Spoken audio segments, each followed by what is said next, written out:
It's round 2 of the Formula One World Championship, and we've come to the hottest venue on the F1 calendar, but also to one of the most challenging and dynamic circuits in the championship. And as you join us here at Sepang, the cars and drivers just leaving the pit lane to form the grid for this Malaysian Grand Prix.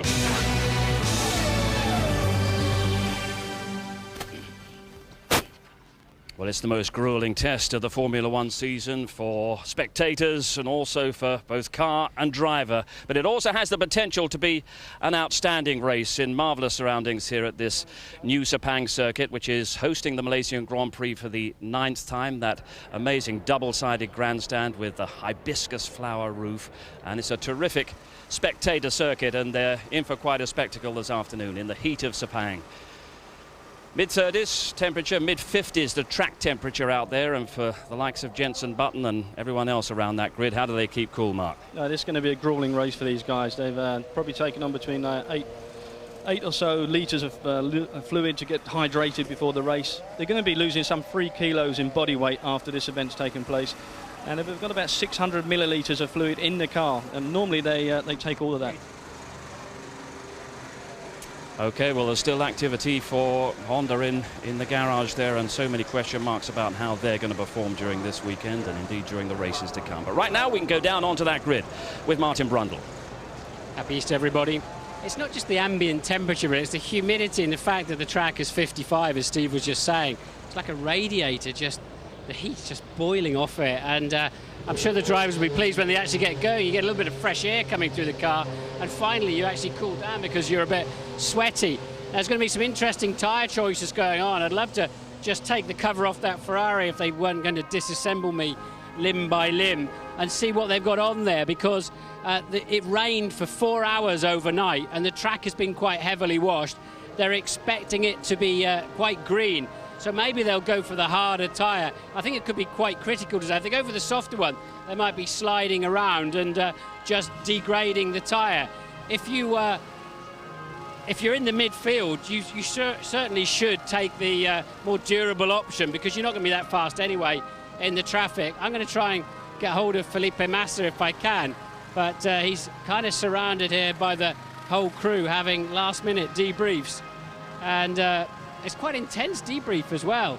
So something is going on. We're going to dive in there in a minute. It doesn't look quite right at the moment, but I may go and try and find Raikkonen if he's back on the grid.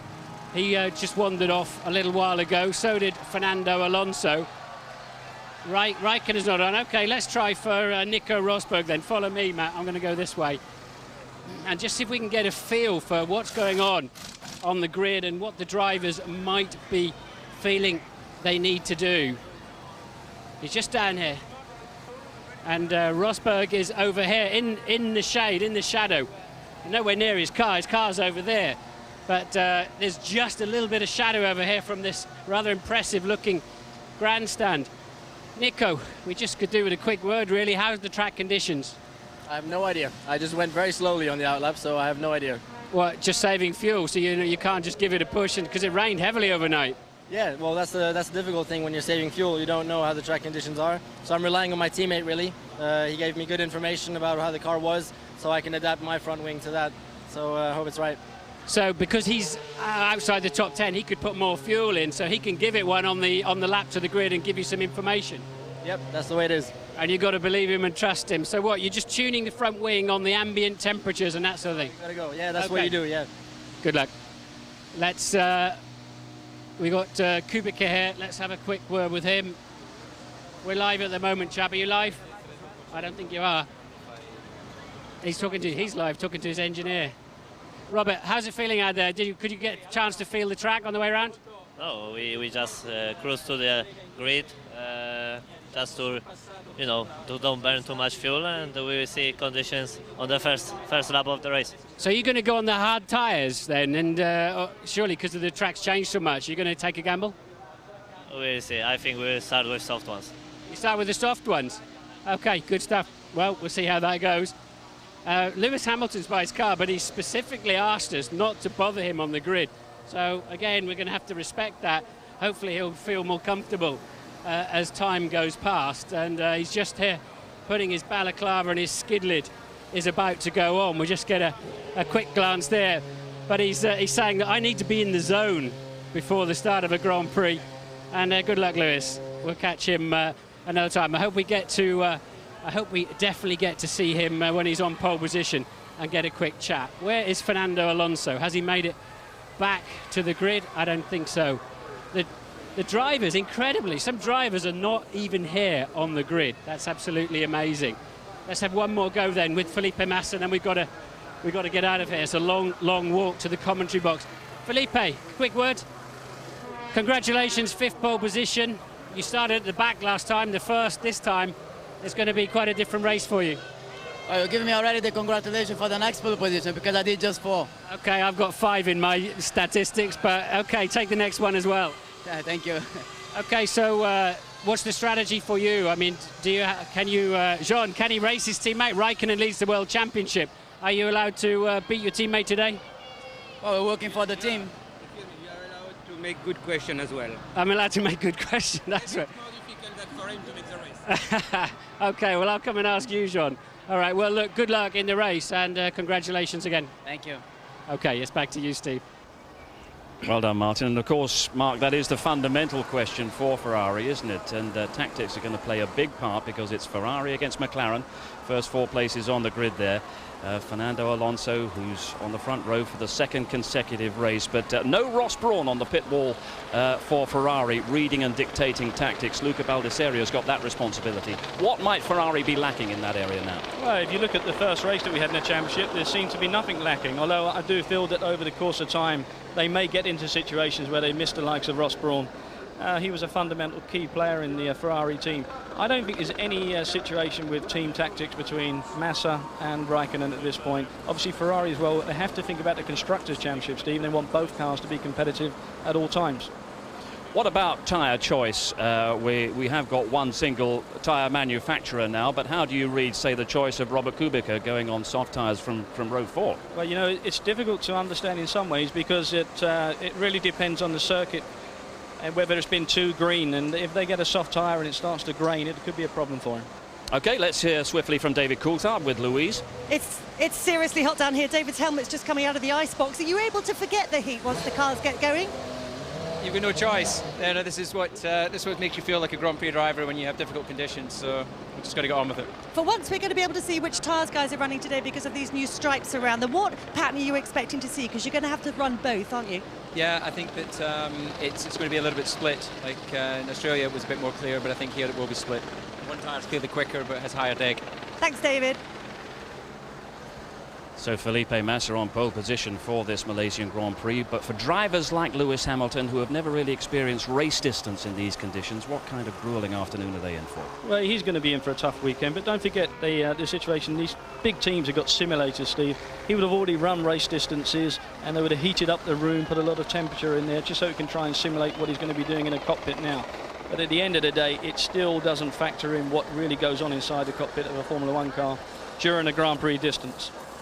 And Lewis Hamilton, we were talking to him yesterday, and he was quite neurotic about taking in the right level of fluids and getting rid of the right level of fluids as well. Yeah, you know what he was telling me earlier as well was the fact that they understand what went on during the first race. They take on board how much weight he lost, and then they compensate with taking on a certain amount of fluid.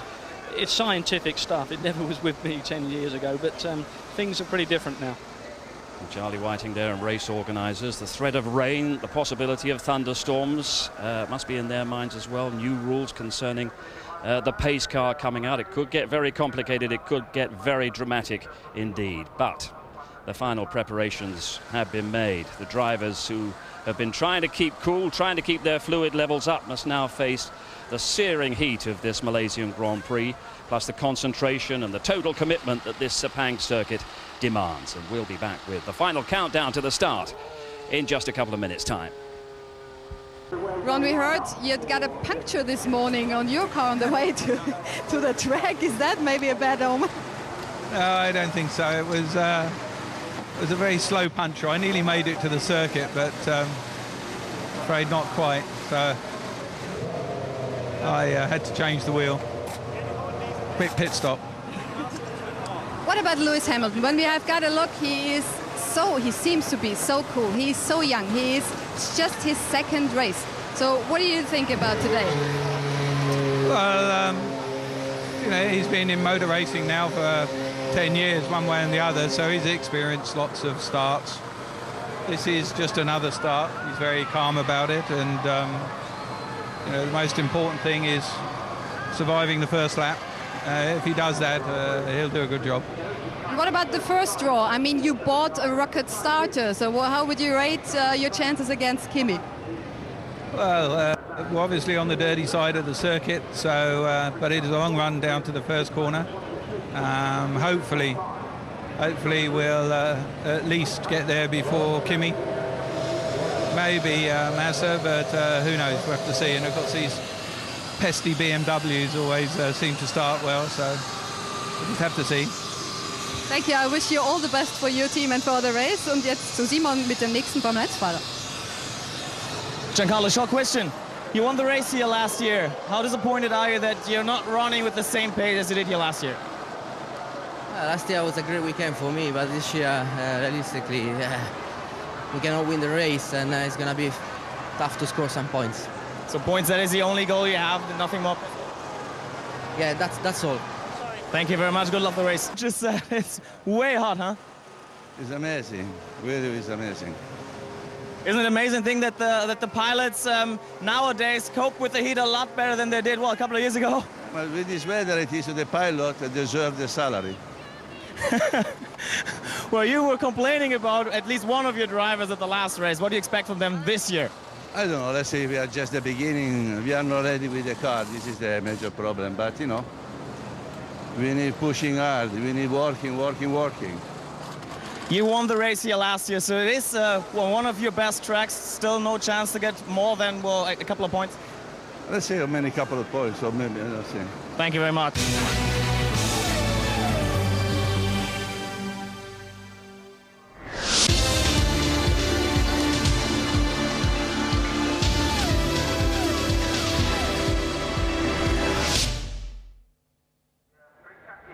It's the challenge of Sepang. Fierce heat combined with a real racer's circuit. Sepang all set for round 2 of the Formula One World Championship, and your commentators for the Malaysian Grand Prix are Martin Brundle and James Allen.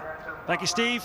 Welcome to the toughest race of the year, as we've been hearing. Soaring temperatures, chronic dehydration, a lot of long, high G-force corners really sap the energy.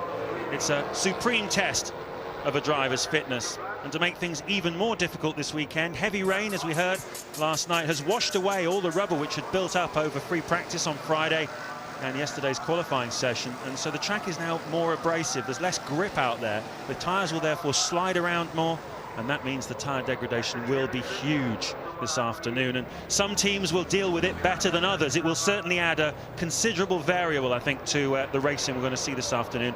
And as David Coulthard was just telling us, different teams choosing to run either the soft tyre to start with or the hard tyre. Remind you that they have to use both specifications of Bridgestone tyre. It's a new rule for 2007. So as everybody will be doing a 2-stop race here this afternoon, they'll either do 2 stints on the hard and 1 on the soft, or the other way around. But they've got to use both of them, and I think there could be some gambles going right and some gambles going wrong here this afternoon. We've also got a threat of rain. We talk about it every year here in Sepang. Sometimes it comes and sometimes it doesn't. Of course, when it does, it is pretty spectacular. But just talking to 1 or 2 of the teams, they believe that there's a good chance of some rain an hour into this Grand Prix, which is around about lap 36, which intriguingly is around about the time of the second round of pit stops. So it could stir things up quite a bit. There's a rather disgruntled Rubens Barrichello. He'll be starting this Grand Prix from the pit lane, having been forced to change an engine. And so he was basically being moved to the back of the grid. He's going to use that for tactical reasons, refueling reasons, to start from the pit lane.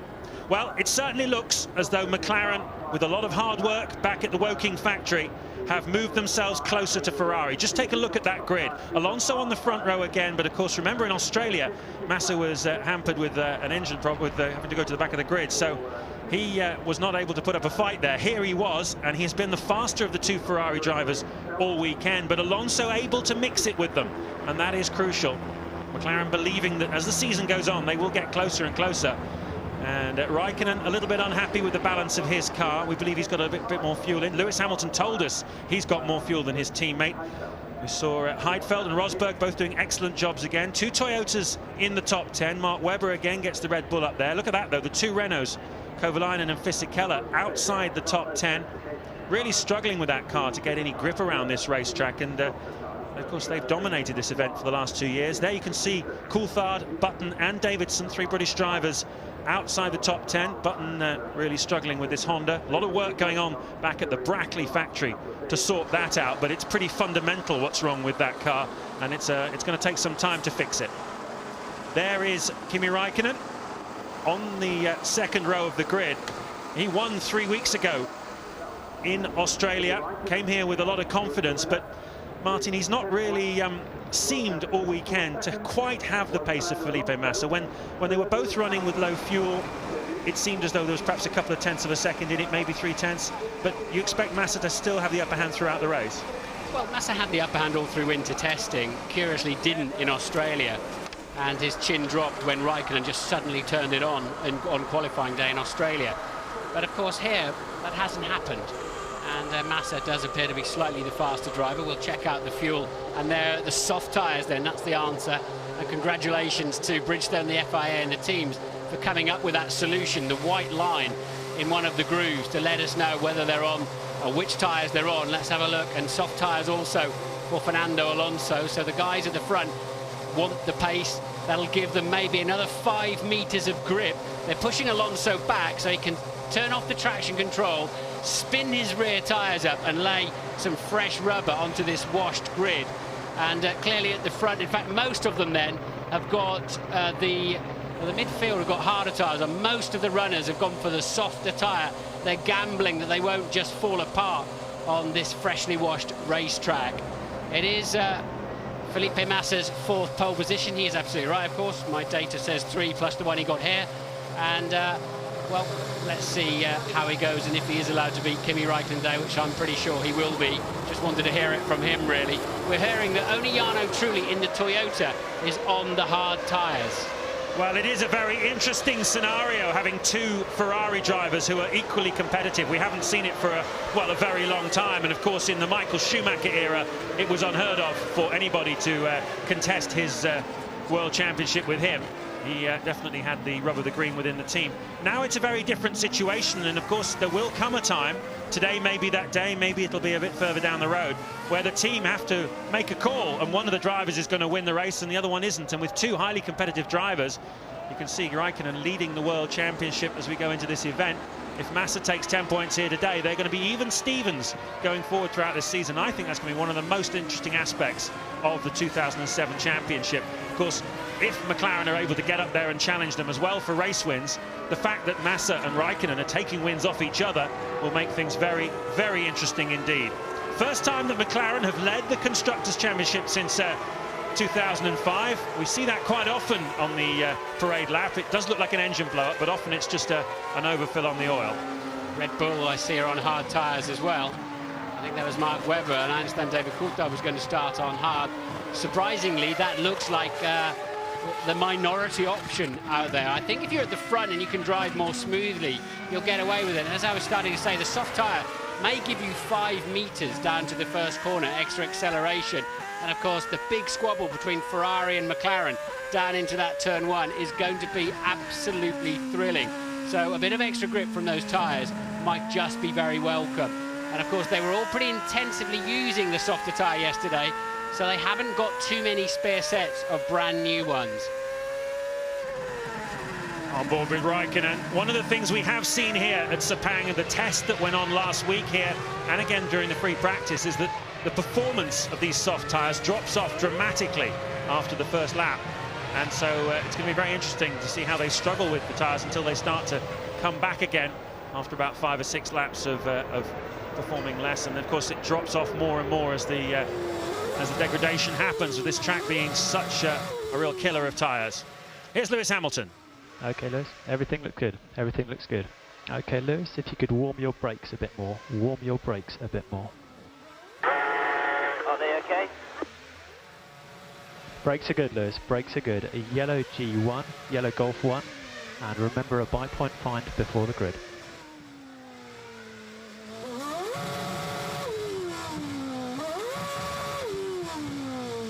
Well, Lewis Hamilton showed us what he was made of in Australia at the start, ducking around his teammate and beating him into the first corner. This first corner here in Malaysia is an altogether different prospect. It's a very tricky one.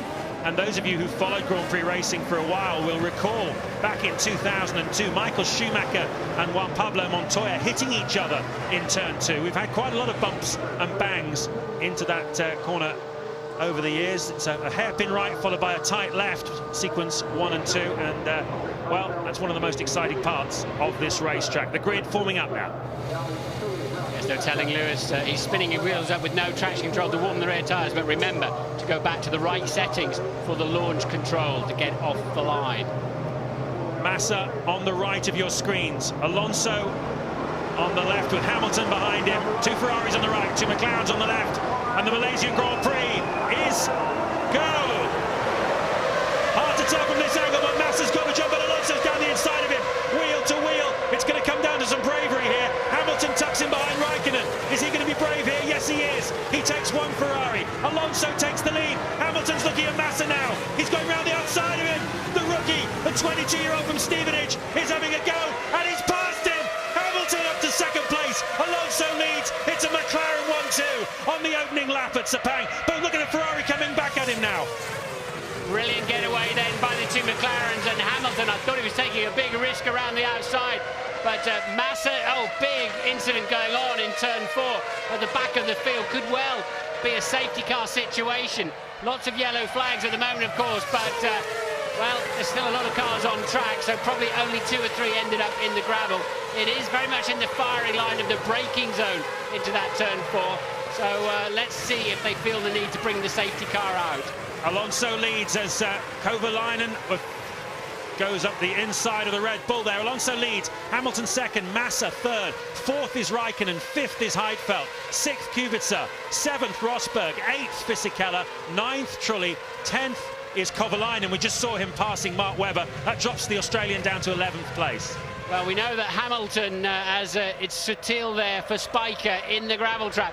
We know that Lewis Hamilton went home last night and watched about 6 Formula 1 starts on the video, and he certainly paid attention to what he saw, because he pulled that one off beautifully. Alonso from Hamilton, Massa, Raikkonen, big fight going on in the midfield there between the Super Aguri and the 2 Toro Rossos. Yep, it's Anthony Davidson battling with Liuzzi and Scott Speed. As at the front, Hamilton coming under a lot of pressure now from Felipe Massa. There is a team game to be played here by Lewis Hamilton. Certainly letting Alonso get away a bit would be helpful for the McLaren race effort. And of course the 2 Ferraris boxed up behind each other. Now, one thing that a lot of the drivers are saying this year, Martin, is it's really hard with these cars to follow another. It's like a cushion of air is behind the car in front. You can't get so close. It's very, very difficult. Well, it's absolutely no surprise. They get more and more bits and pieces hanging off them.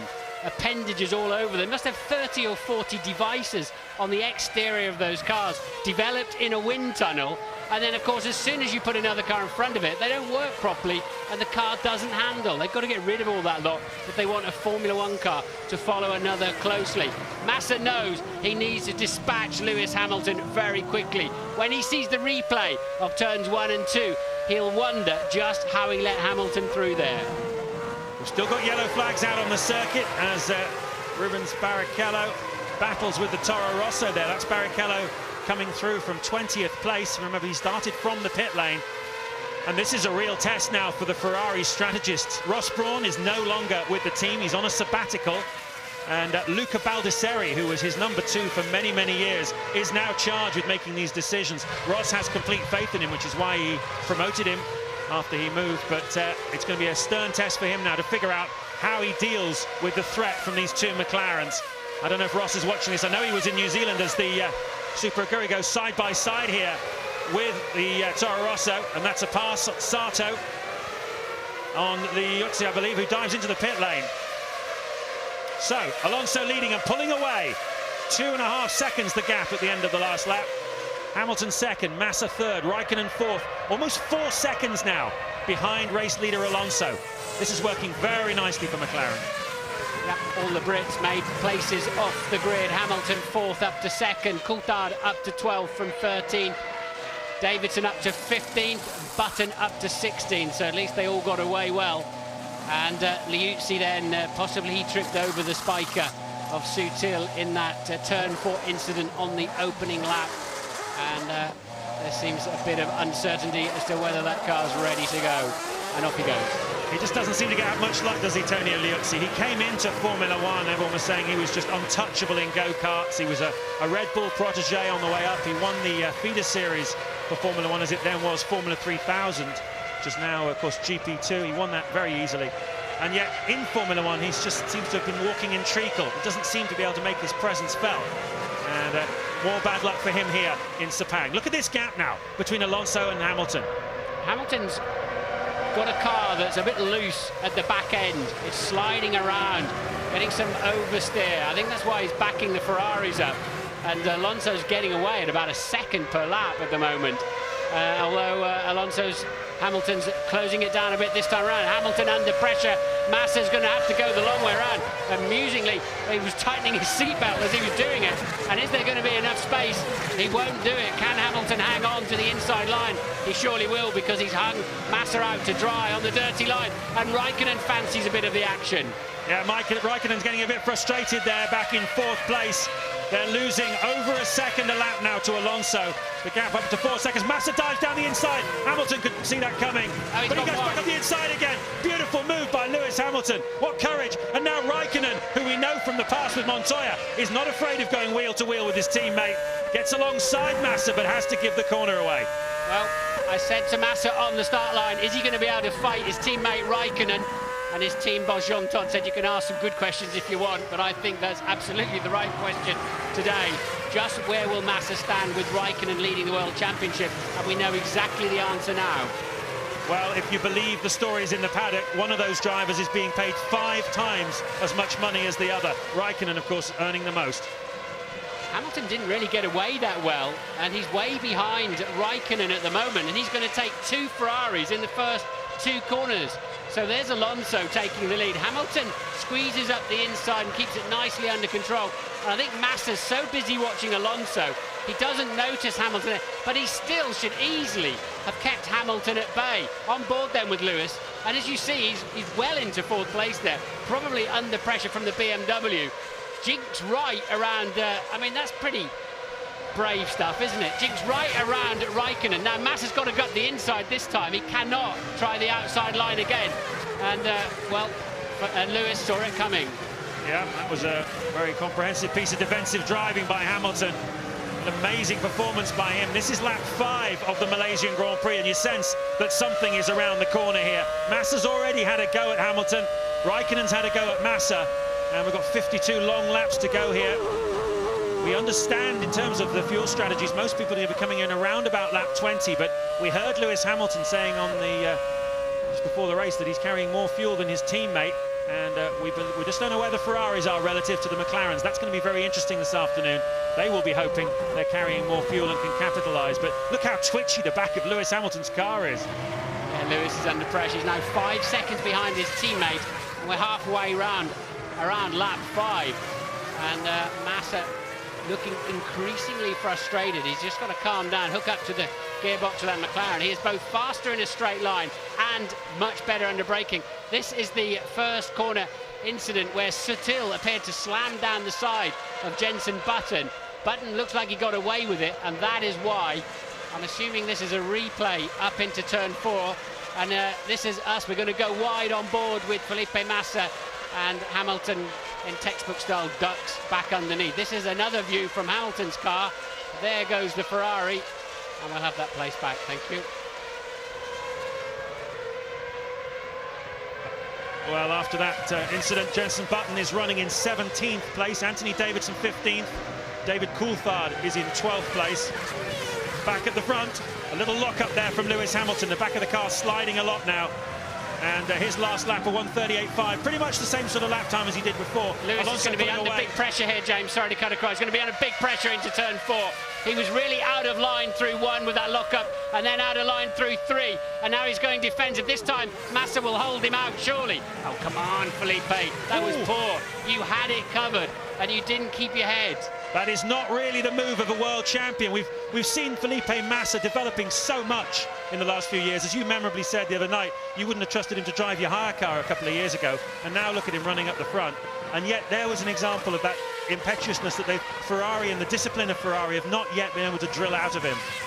He's off the racetrack, he's back on again, but he's lost places. He's certainly lost a place to Raikkonen, and I think he lost a place to Heidfeld as well. We'll see in a moment. Alonso then still at the front. Let's take another look at that. Yeah, well, he had it covered now. Felipe had the move. As soon as Lewis locked his brakes, Felipe Massa had it all covered. Now what he's got to do is brake actually a little bit earlier and just hang Lewis out to dry, and his teammate would have probably gone through as well. Instead, he loses out to the BMW of Heidfeld, I believe, then also gets through there. So impetuous stuff there from Felipe Massa. Does Heidfeld get through?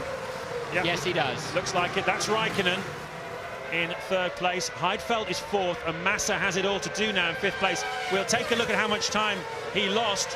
He was just half a second behind Hamilton, obviously, at the end of the last lap. And as he goes through now, he is 5 seconds. No, he's not. He's 6 seconds behind Lewis Hamilton. There's Kubica and I beg your pardon, Nico Rosberg. That is the battle for 6th and 7th places. And it's been a very impressive performance by the Williams team. They finished 7th, of course, in Australia with Rosberg. Great drive there. He's been on form here as well in Sepang. And just going across now to the BMWs and getting more and more competitive with every race.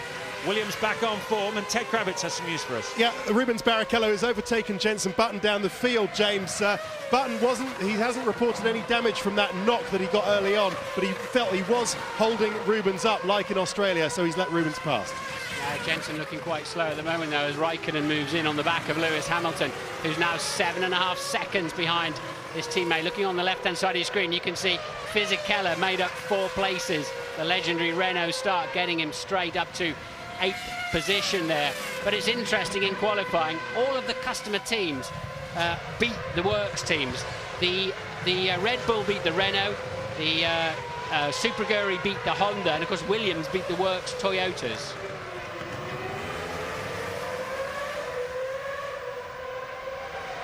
See, it was a good start for Wirtz, a poor start for Sato, but an absolutely cracking start for both McLaren drivers. And that is why we are in the situation we are in now. It's lap 8 just starting. Alonso is leading Hamilton by 8.1 seconds. Raikkonen is 3rd, having seen his teammate Felipe Massa try a move on Lewis Hamilton, get it wrong, go off the track, and look how much time Massa has lost. He is now 12, almost 13 seconds behind race leader Alonso, and that is a lot to make up. And of course, the advantage that Ferrari had over McLaren in race conditions is probably, I don't know, half a second a lap, something like that. And the longer that Alonso can stay out front here, he's going to build himself a margin that even sooner or later, even Raikkonen won't be able to bridge. So this is what impresses me about Hamilton, is that, you know, you would have thought it had been him that went off the track with the smoky front tyres, wouldn't you? Not Felipe Massa. Lewis does appear to be able to keep his head under pressure. I mean, I was watching him down the pit straight just then. 50% of the pit straight looking in his mirror. He's under enormous pressure now. He knows he's on his back foot. Doesn't appear to really, at this phase of the Grand Prix anyway, have a particularly good car. And this will be the 2 Hondas. This is Barrichello finding his way past Jenson Button. Be surprised if Jenson releases him in here, but it's, oh yeah, it's up to turn 4. It's fine, it's the right place to do it. Just eases off and lets Rubens through on the racing line. Something he wasn't able to do in Australia, to his enormous frustration early on in the race. Looking at Alex Wirtz and Scott Speed, that's the battle over 14th and 15th place, and that's Wirtz passing for 14th. Looking back from Toyota to Alex Wirtz, it's Ralf Schumacher looking back at Wirtz, and he goes through from the looks of it. Yes, he does. So Wirtz is on the move here. He's seeing his teammate Rosberg put in a strong performance, realises he needs to show he's got the pace as well. He's under a bit of pressure as Alex Wirtz. I wonder how long Kimi Raikkonen's Ferrari can keep shadowing in these heat conditions the McLaren of Lewis Hamilton. There's one Ferrari engine that doesn't appear to have enjoyed the conditions. Christian Albers in the Spiker. They brought a whole new aerodynamic kit here this weekend to try and bridge the gap to the other teams as they try and get across, but everybody's made progress since the first race, some more than others. Toro Rosso have made progress, But I tell you, McLaren have made a lot of progress, and that's why they're in the situation they're in right now. Alonso leading Hamilton. Nearly 9 seconds now, the margin. Raikkonen third. We're on board with Massa, who's kicking himself after making that mistake. Almost 14 seconds behind race leader Alonso now. And you were talking about the temperature of Raikkonen's engine. Let's not forget that this is the same engine that he won the race in Melbourne with. In the closing stages of that Grand Prix, their engine man, Gilles Simon, told us after the race he had a water leak and the temperatures were going pretty high. So there was some concern before we arrived here in Sepang. He may have to change the engine. He didn't. It's the same engine, but it won't want to be getting too hot this afternoon. I kind of expected Massa to cruise up and nail that BMW quite quickly, but he hasn't done so. It's the classic problem of the just about half second behind in the turbulent air and can't make any further progress. And that's exactly where Kimi Raikkonen is planted at the moment, in the dirty, hot air of Lewis Hamilton. Well, there are overtakes like Wirtz on Ralf Schumacher, we've seen before, where there's no championship at stake. You're racing for position, you try and pass, you want to finish as high as you can. When you're fighting for the world championship, like Massa is, like Raikkonen, Hamilton and Alonso, you can't afford to take the chance, can you, to run it up the inside and have a wheel knocked off. You cannot afford to score no points in a Grand Prix. It's a completely different situation from the Wirtzes and the Ralf Schumachers of this world, who can run one up the inside and see what happens. Masterclass going on by Fernando Alonso up front now on lap 10, 9.6 seconds clear, and pretty consistently extending that by the thick end of a second every time he circulates. And Hamilton doesn't look like the car's coming to him. He's still really on his back foot. They're doing a great job for the McLaren team. He's defending his teammate against the Ferraris. Absolutely textbook stuff. On board with Felipe Massa, making a lot of adjustments to his seat belts and various other things. We saw that earlier on. Taking his hands off the wheel a lot. Okay, this is lap 10 then. Alonso almost 10 seconds clear of teammate Hamilton. In second place, Raikkonen for Ferrari has some thinking to do. How is he going to get back on terms with Fernando Alonso? Heidfeld fourth is holding up Massa in fifth, and Kubica rounds out the top six.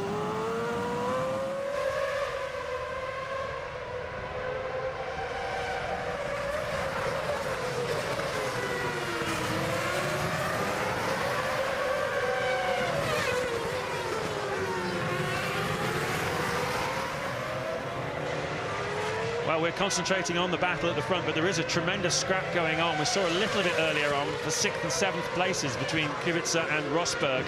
Hopefully we'll catch a bit more of that later on. Meanwhile, that's the performance gap between Alonso and Hamilton. Up to 0.8 of a second difference on lap 9. Hamilton pegged it at half a second again. It's been pretty consistently around about 6 or 7 tenths of a second anyway. And that is why Alonso's building what's quickly becoming a winning margin here. Well, it's half a pit stop, isn't it, really, effectively? And there then.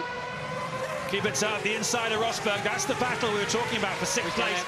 But Rosberg comes back at him, and Rosberg takes the place. So Rosberg up into 6th. Isn't Rosberg driving well this year? He drove beautifully in Melbourne, and another good, aggressive race performance from Nico Rosberg. Looks a different man to the... It looks like he did in Bahrain last year in the first race, doesn't he? And never really quite looked the same again. Yeah, he came here last year and qualified 3rd on the grid, but we never really got to see what he would do in the race because he retired very early on. Sounds like Kubica's got a problem. Certainly Rosberg is getting away at a real rate of knots. There's a misfire going on there with Robert Kubica's car. Quite a bad misfire, either TC cutting in too early, traction control cutting in too early with a malfunction, or some other engine malady. He's 3 seconds a lap slower than Rosberg in the middle sector alone. Kubica in trouble here in 6th place, and he hasn't scored any points since Monza last year. Had a wonderful podium, but since then his luck has been atrocious. Now he's forming a train behind him. Do you think he's going to dive into the pits? Yes, he does. Fisichella coming through. He goes up into 7th place then. The Renault's looking a little bit better in race trim than they did in qualifying trim. Although the lap times aren't spectacular for Fisichella. But nevertheless, he's up into 7th place and in with a shout here. Some good points.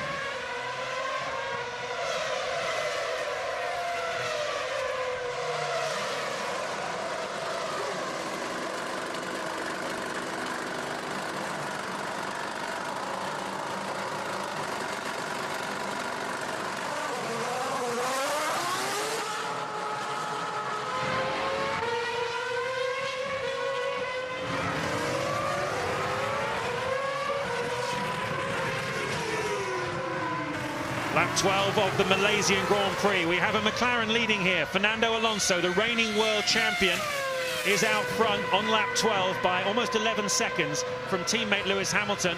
Alonso started alongside Felipe Massa on the front row, but he took the lead at the start, and Hamilton managed to get in front of both Ferraris.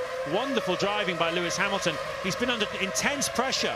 First from Felipe Massa, who made a mistake trying to pass him and went off the racetrack. Massa is back in 5th place, and now he's under pressure from Kimi Raikkonen. But he is doing a sensational team job for McLaren, and that Ferrari keeps getting further and further away from Fernando Alonso. 12 seconds now, and before too long, Alonso's going to have a pit stop in his pocket advantage.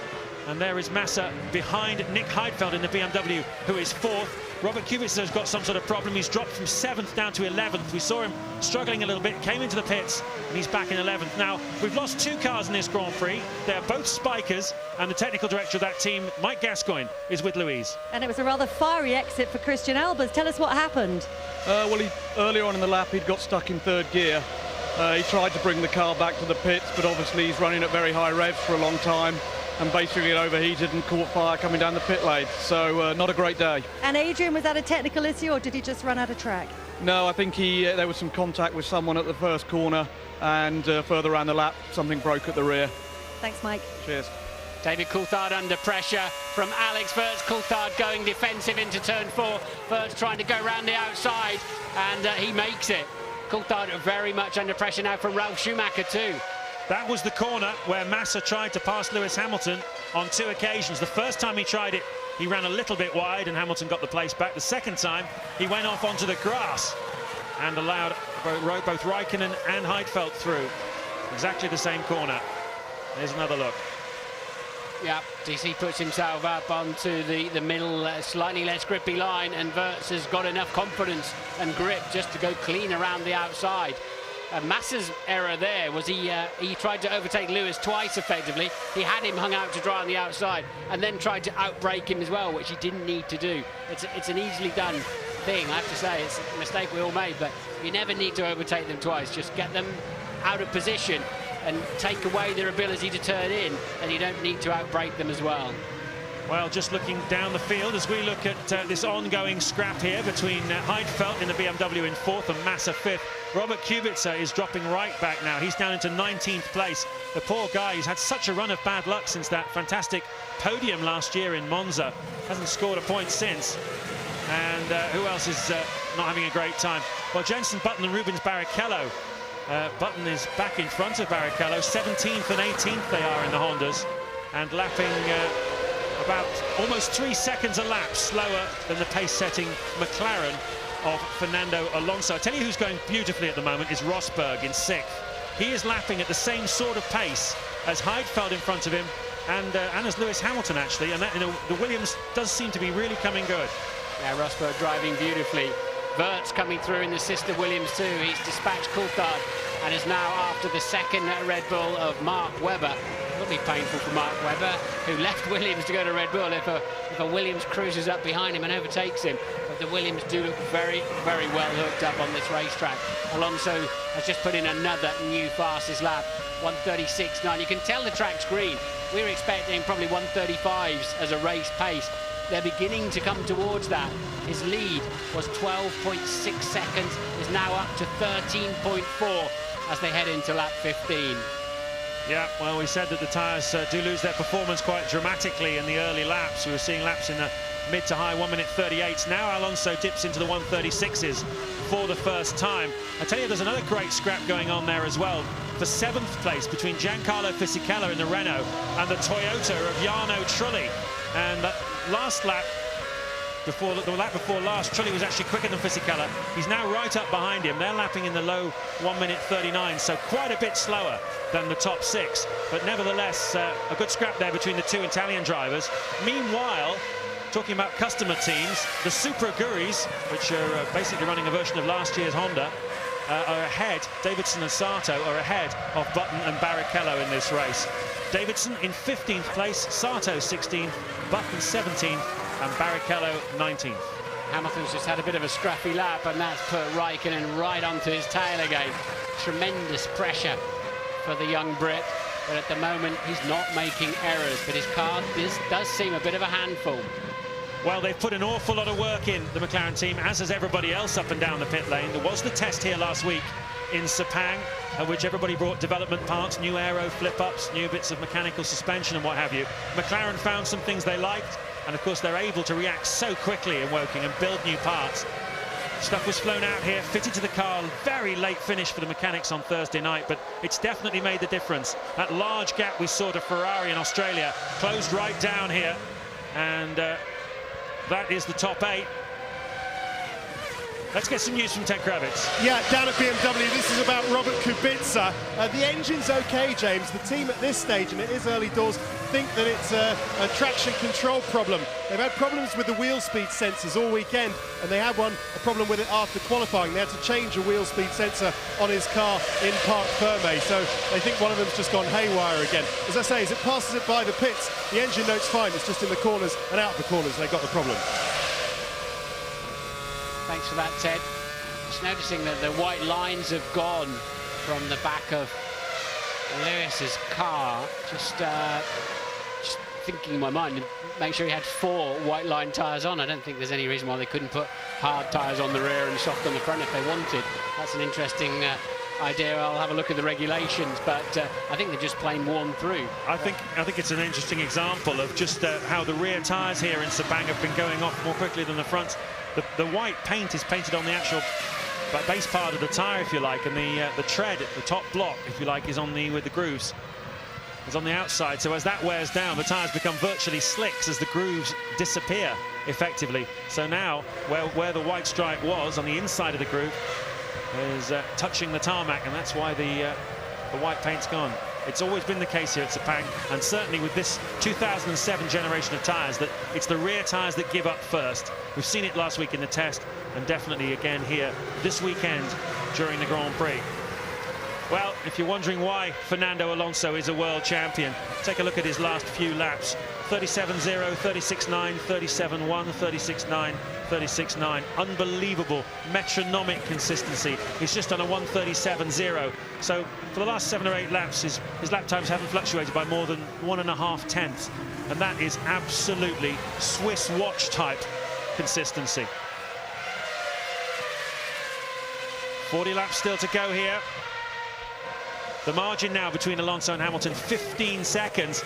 And I think this race very much swinging towards McLaren. You heard Mark Blundell in the build-up saying that if Massa was able to get some clear space at the front, he'd run off and hide. Certainly the Ferraris have been the quickest car here, but it's simply not worked out that way. And Alonso's tactic of running lighter fuel to get himself up amongst the Ferraris, try and mix it up a bit off the grid, has absolutely worked here in Malaysia. We're hearing from our pit crew that Alonso is going to make a stop very soon. This is lap 17. Yeah, just trying to look at the regulations. For sure, Lewis did start with 4 soft tyres, but just for my own interest, I wonder if they could mix and match them if they wanted to do. I'll look into that. I suspect they can't. They've all got to be one homogeneous compound. And there's Ron there, seeming rather anxious that Fernando hasn't seen his pit board, or doesn't, maybe he's not anticipated to be in at the moment, and we're wondering if there are communication problems, and Ted may have more news. There are communication problems. Ron is now pointing to his ear to Fernando Alonso's engineer Mark Slade in that has he heard me type way. Ron is now working the pit board himself, trying to, I don't know what he's going to put up there, come in for fuel, for God's sake, a message like that. But obviously radio problems with Alonso, and well, he could run out of fuel as the Ferrari comes in, Martin. Yeah, it's Felipe Massa who pits from 5th place, and of course it was Kimi Raikkonen who won the race in Australia. He also had a radio problem, so it seems to be an increasingly frequent difficulty, certainly for race leaders. But we've seen it before, drivers don't notice the pit board, they keep on driving and run out of fuel. This is lap 18 that Alonso is now on, which is absolutely when we expected him to come in.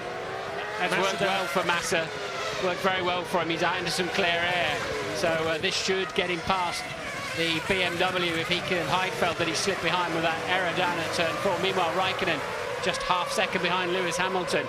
Fernando Alonso, fastest man in the middle sector of anybody in the entire race so far, clearly pushing, hopefully, for the McLaren team on an in-lap.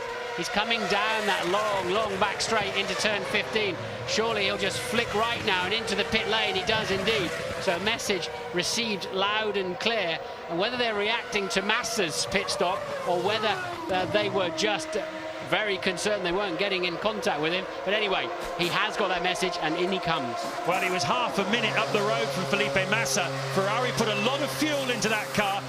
He's looking, he's indicating he can't hear anything. So test it now. He put his thumb up, Ted Kravitz. Yeah, and Ron Dennis, that thumb up was to Ron Dennis, who's getting involved like I've never seen him before, to Fernando Alonso, giving the old "can you hear me?" and then a kind of cutthroat sign as in the radio's broken, Fernando, but carry on as you are. Okay, Kimi Raikkonen in the Ferrari from third place has also pitted. Lewis Hamilton is leading the Grand Prix for the second race in a row. This is only his second Grand Prix start and he's led both of them. Amazing performance by him. Alonso, of course, made a stop. His fuel, we're not sure about how long the fuel was on for. We were so focused on the radio issue. Raikkonen, he put a lot of fuel in the car, as did Massa. They're going to go for a very long middle stint, the Ferraris, to try and get back on terms with the McLarens. Yeah, the traffic situation didn't work out quite as well for Raikkonen.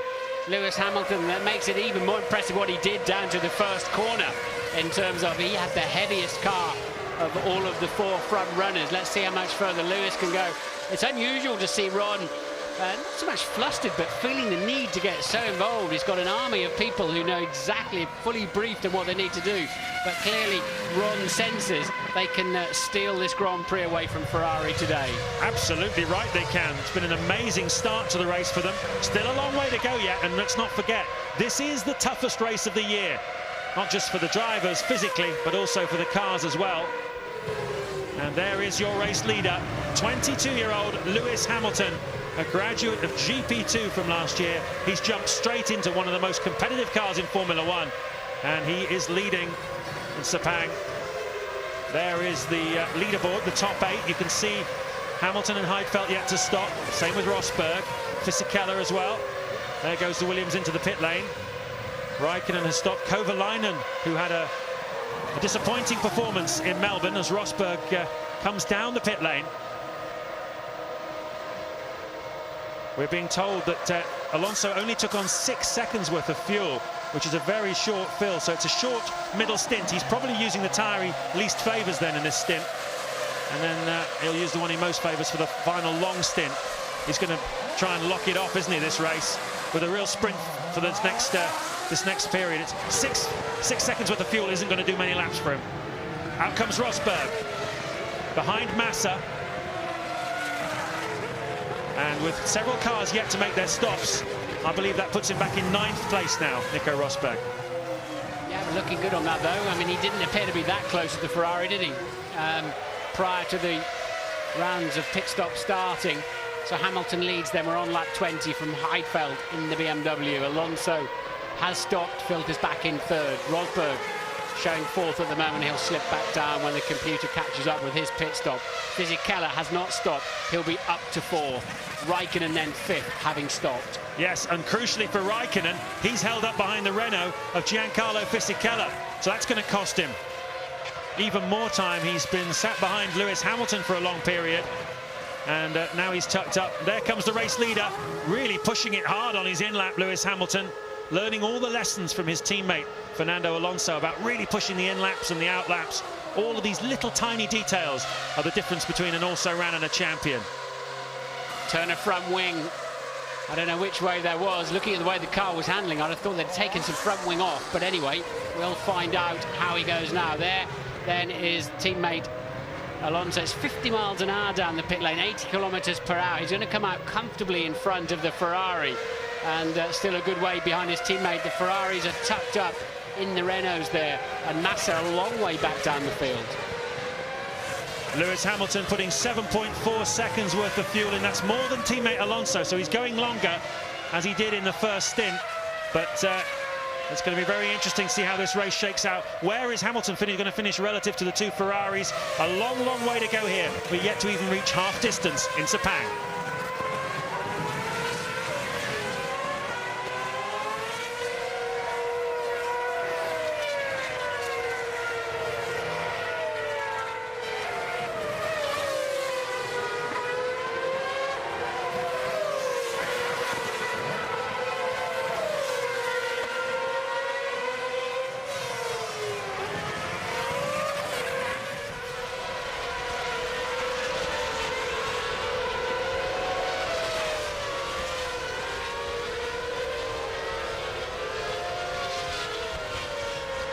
There's the race leader then, Nick Heidfeld, who has taken over, yet to make his first stop in the BMW Sauber. So he is out the front. Teammate Robert Kubica, there he is, in the front of a long train here. 14th, 15th, 16th, 17th and 18th places tucked up behind him. Sato's in the middle of that. So is Davidson, Ralf Schumacher, Scott Speed, Rubens Barrichello, all tucked up behind the BMW of Kubica, who sounded like he had a gearbox problem earlier on. Here's Ralf Schumacher having a go at, I believe, Scott Speed, the 16th. Speed's pitted as well, so Ralf a long way back down the field. Don't know what's happened to him. Good clean overtake. Speed having a sensible pill and realising he's lost that place. Webber pits then for Red Bull. So who hasn't pitted yet? Heidfeld has not, and nor has Fisichella. David Coulthard either. There's just the four cars, who have yet to pit. Heidfeld, Fisichella, Kovalainen, the two Renaults, David Coulthard. On board with Ralf Schumacher again, having a look at the back of Rubens Barrichello now. Jenson Button's made some progress. He's up into 11th place, but he's just dived into the pit lane, so he will come out behind this battle. There he goes. That was Button just coming out on the right-hand side. And Ralf goes up the inside, does he, of the Honda? Toyota versus Honda. Ooh. There's no love lost between these two, of course. In the old Ferrari-Williams days, they hit each other very frequently. Well, Hamilton's much faster now, much happier with the setup of his car on the OLAP. He's suddenly taken plenty of speed out of those fresh tyres. Lewis Hamilton very fast indeed after his stop.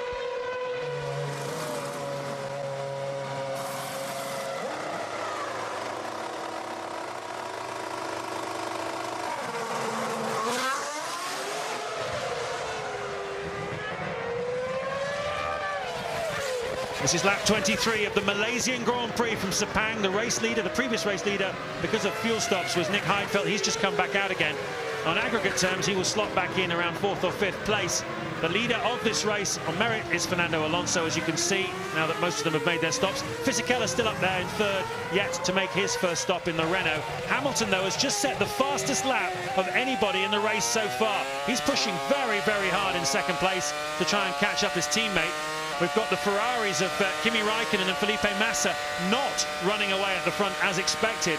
And the reason for that was all about the start. The two McLarens much sharper into turn 1 than the two Ferraris. And Alonso was able to take the lead. Lewis Hamilton got in front of both Ferraris, allowed Alonso to get away and open up a big gap.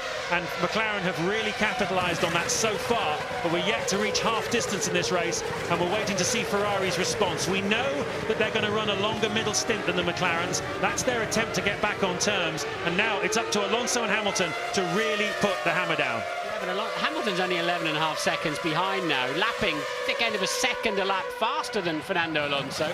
We saw them adjust the front wing. He put on a new set of tyres, and it seems that Hamilton is much, much happier with his car now. And on this lap alone, he's already another 4 tenths up on his teammate. And indeed, he is 6 tenths faster at the end of the lap. Now just 11 seconds adrift. Alonso, we saw him having a bit of drama with radios. I wonder if he's lost time out there. We thought he short filled, but it seems like he did put a good chunk of fuel in. He was 20 seconds clear, remember, before the pit stops. Now he's just 11 ahead. I take it you can see him. Good work, Rubens. Now come on, settle down. People have all stopped, so we need to get into a rhythm. That was Jock Clear, the race engineer of Rubens Barrichello, enormously experienced man. And I was talking to him only this morning about the days when he used to engineer Jacques Villeneuve back in '97 at Williams when they won the World Championship. And those were the days. But now at Honda, it's a slightly bigger challenge. They certainly want to get themselves back up there. But at the moment, they're battling over 14th and 15th places. Hamilton absolutely flying out there, 6 tenths faster than Alonso on that last lap. He's in 2nd place. Raikkonen is 3rd for Ferrari. Fisichella has made a pit stop from 4th. That will allow Heidfeld and Massa to go back past him. It'll be interesting to see where Fisichella comes out. He's probably just behind Rosberg, I would imagine, in 7th place. Ted Kravitz. Yeah, another problem which will slow down Alonso is that because the radio's broken, the team now can't tell him to change the buttons on the steering wheel because two-way telemetry isn't allowed. It's the driver who has to change all things like diffs and engine map settings like that. So Alonso's stuck with what he's got. But just as we look at Jenson Button, he was on the hard tyres at the beginning, now he's on the soft. This is the time for him to make his moves.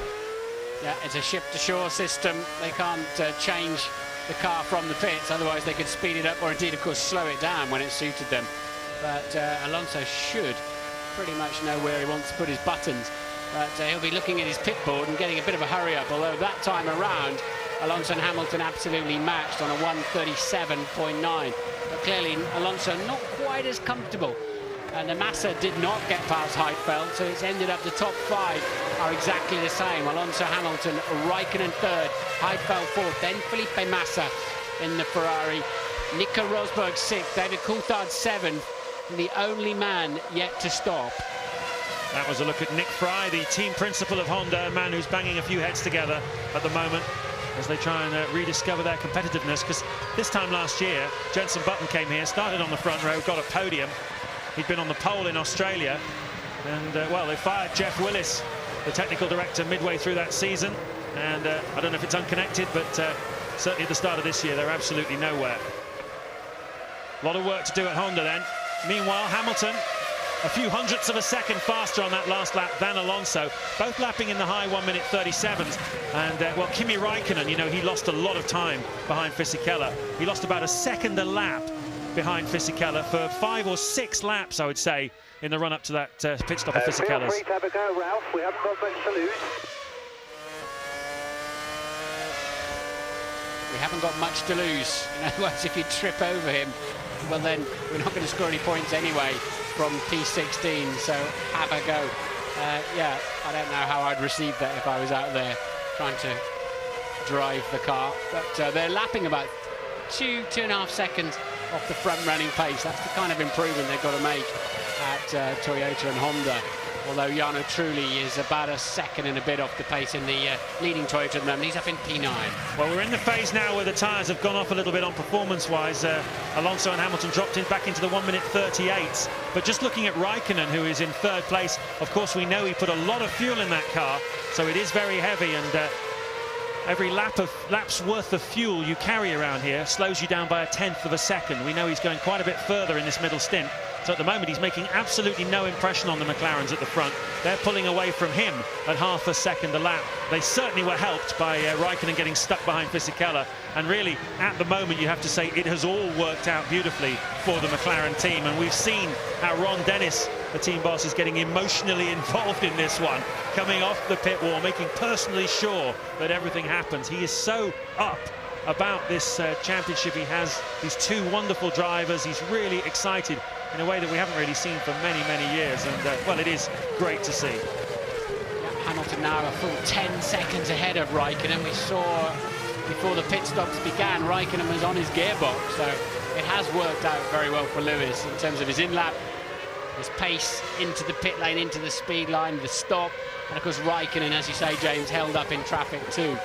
So it's put the Ferrari 10.6 seconds back at the moment, and he's lapping more slowly than Hamilton. And this is giving Hamilton a bit of a breathing space for the first time in this entire Grand Prix, although he's managed to lock his front wheel there going into turn 1. Kimi Raikkonen is coming halfway down the pit straight. The camera foreshortens this. It's a very, very long straight. And there then is Felipe Massa, 3 seconds behind 4th place man Heidfeld. He's doing a solid job for BMW. Well, it's very interesting. There's Felipe Massa as we take a look at a slow-mo replay of Kimi Raikkonen using all the curve and a bit more, almost going up onto the grass.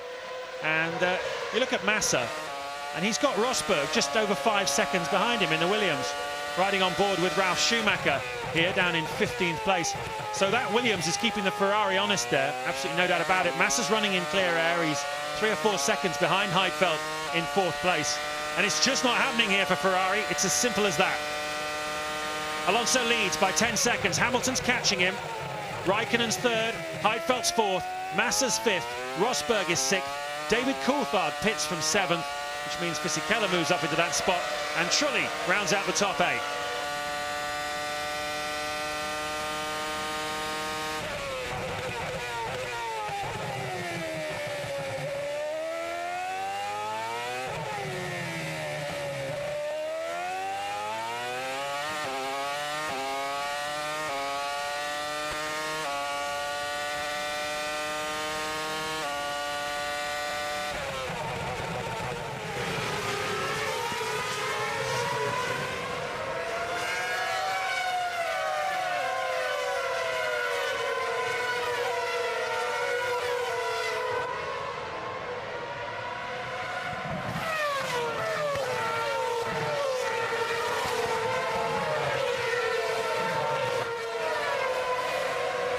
lap 28. Alonso's lead now just to under 10 seconds.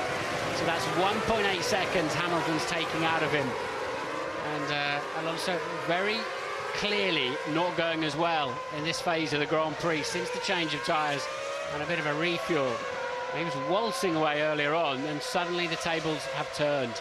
There is a slow-mo of Lewis Hamilton down into turn 1, just locking that right front, and of course pushing the tyre along stationary at 100 miles an hour, just burns a patch off it. Smoke goes up into the air, and then it's just got a nasty vibration.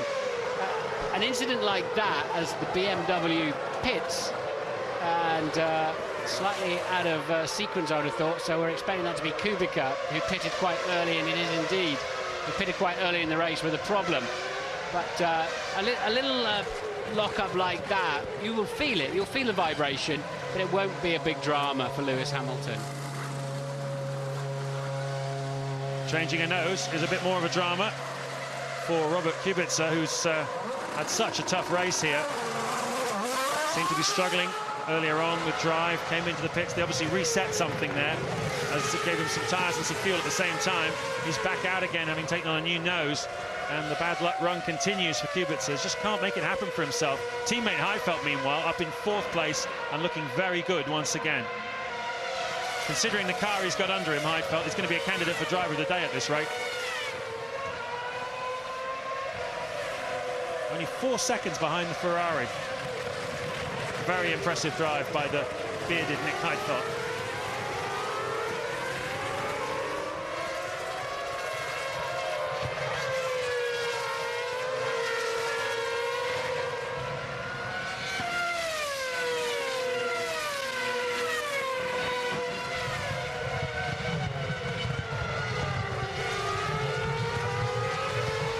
We are exactly at the halfway stage in the Malaysian Grand Prix in Sepang. There is Fernando Alonso just getting a little bit hot under the collar at one of the Toro Rossos as he goes through to lap him.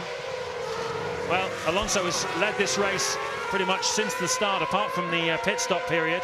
He's been out front. He managed to pass Massa off the start line. Massa starting from pole position. There's an indication of how Lewis Hamilton is catching him at the moment, though. The gap now down to just 8.7 seconds as Hamilton comes across.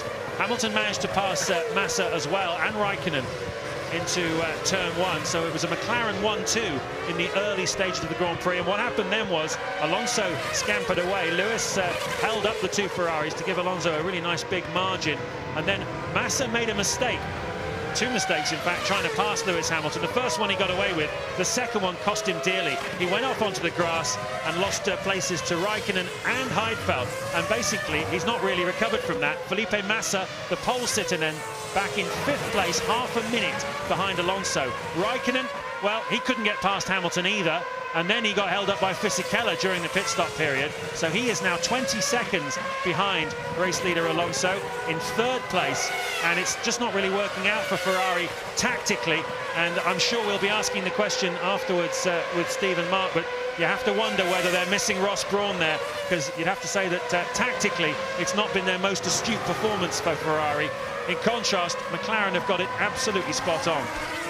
Yeah, but their tactics fell apart when Lewis Hamilton nailed both Ferraris in turn 1 and turn 2 at the start of the Grand Prix.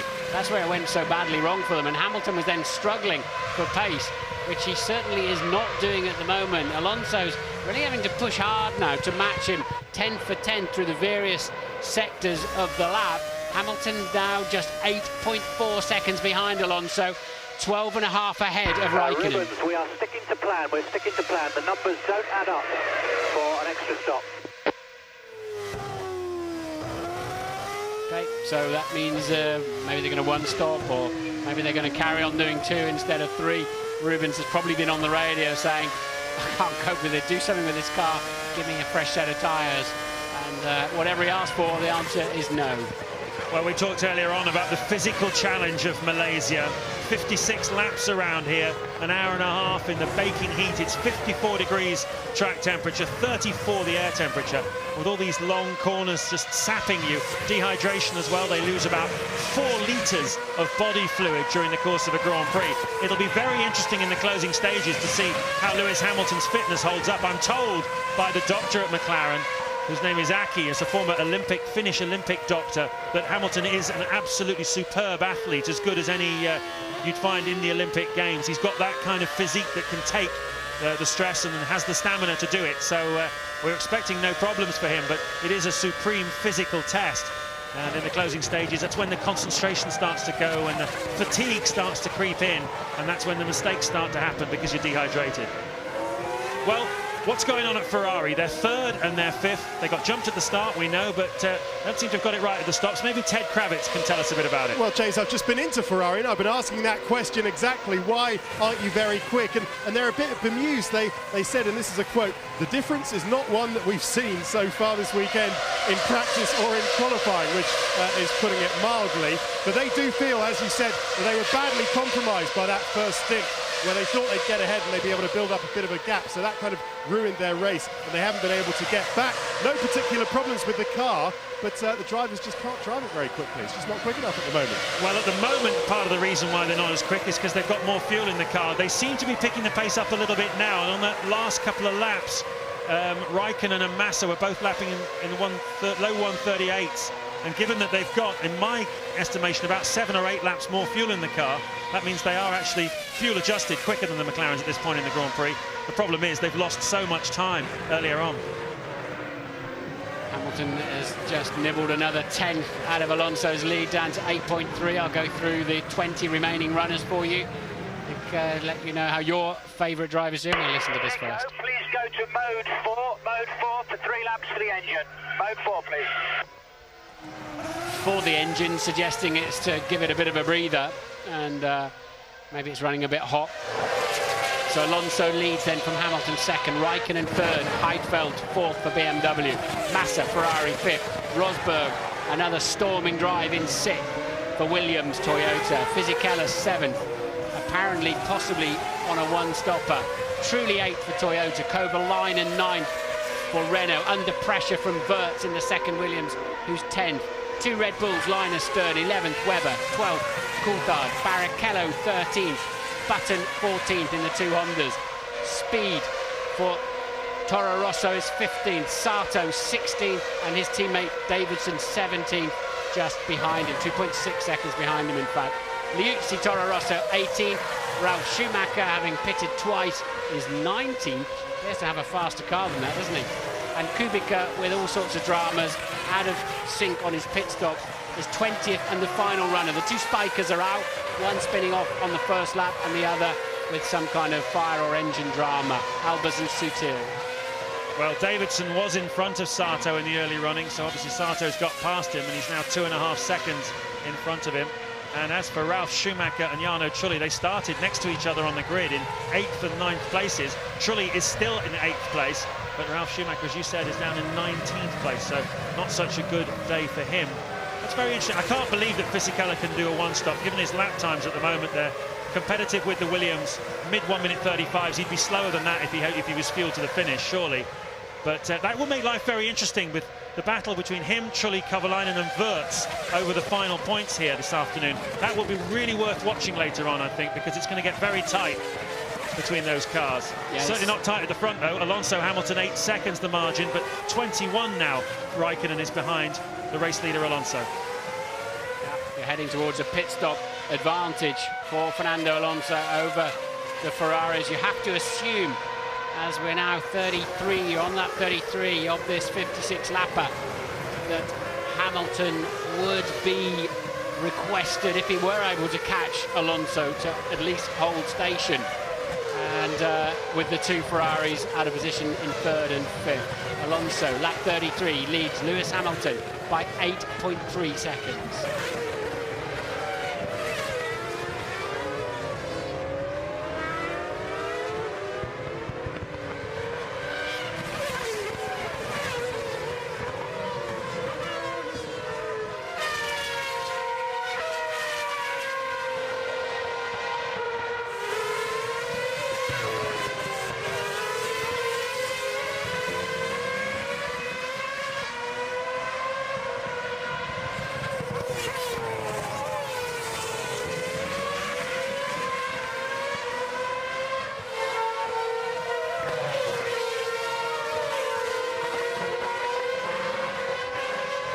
So, a long way to go to the finish here. There is Liuzzi in the Toro Rosso, going to be lapped by Lewis Hamilton. Liuzzi down in 18th place. The race leader, Fernando Alonso, they're holding station really now, those two, lapping in the low 138s. Okay, brake pedal starting steering column. Brake pedal and steering column. Something about brake pedals and steering columns. Doesn't look like much fun. Coulthard lapping in the mid 1:39s. Teammate Webber is in front of him in the high 138s. So he lost 0.7 of a second on that last lap to Webber. They're following each other, 11th and 12th places at the moment. Now, the brake pedal is remarkably close to the steering column that runs often down between the two pedals, actually, to the steering column. And this is one of it. So clearly he's not getting a clean sweep on the brake pedal. There's something moving. That's a bit scary when that happens. There can be no small incident when either you have a steering problem or a brake problem. They're only two together.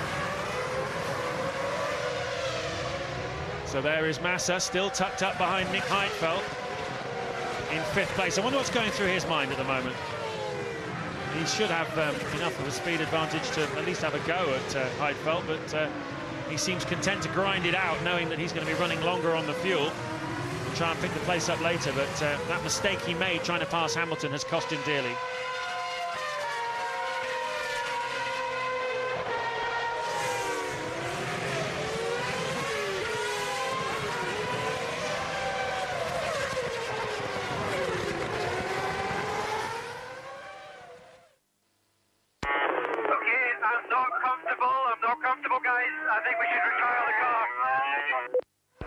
Understood.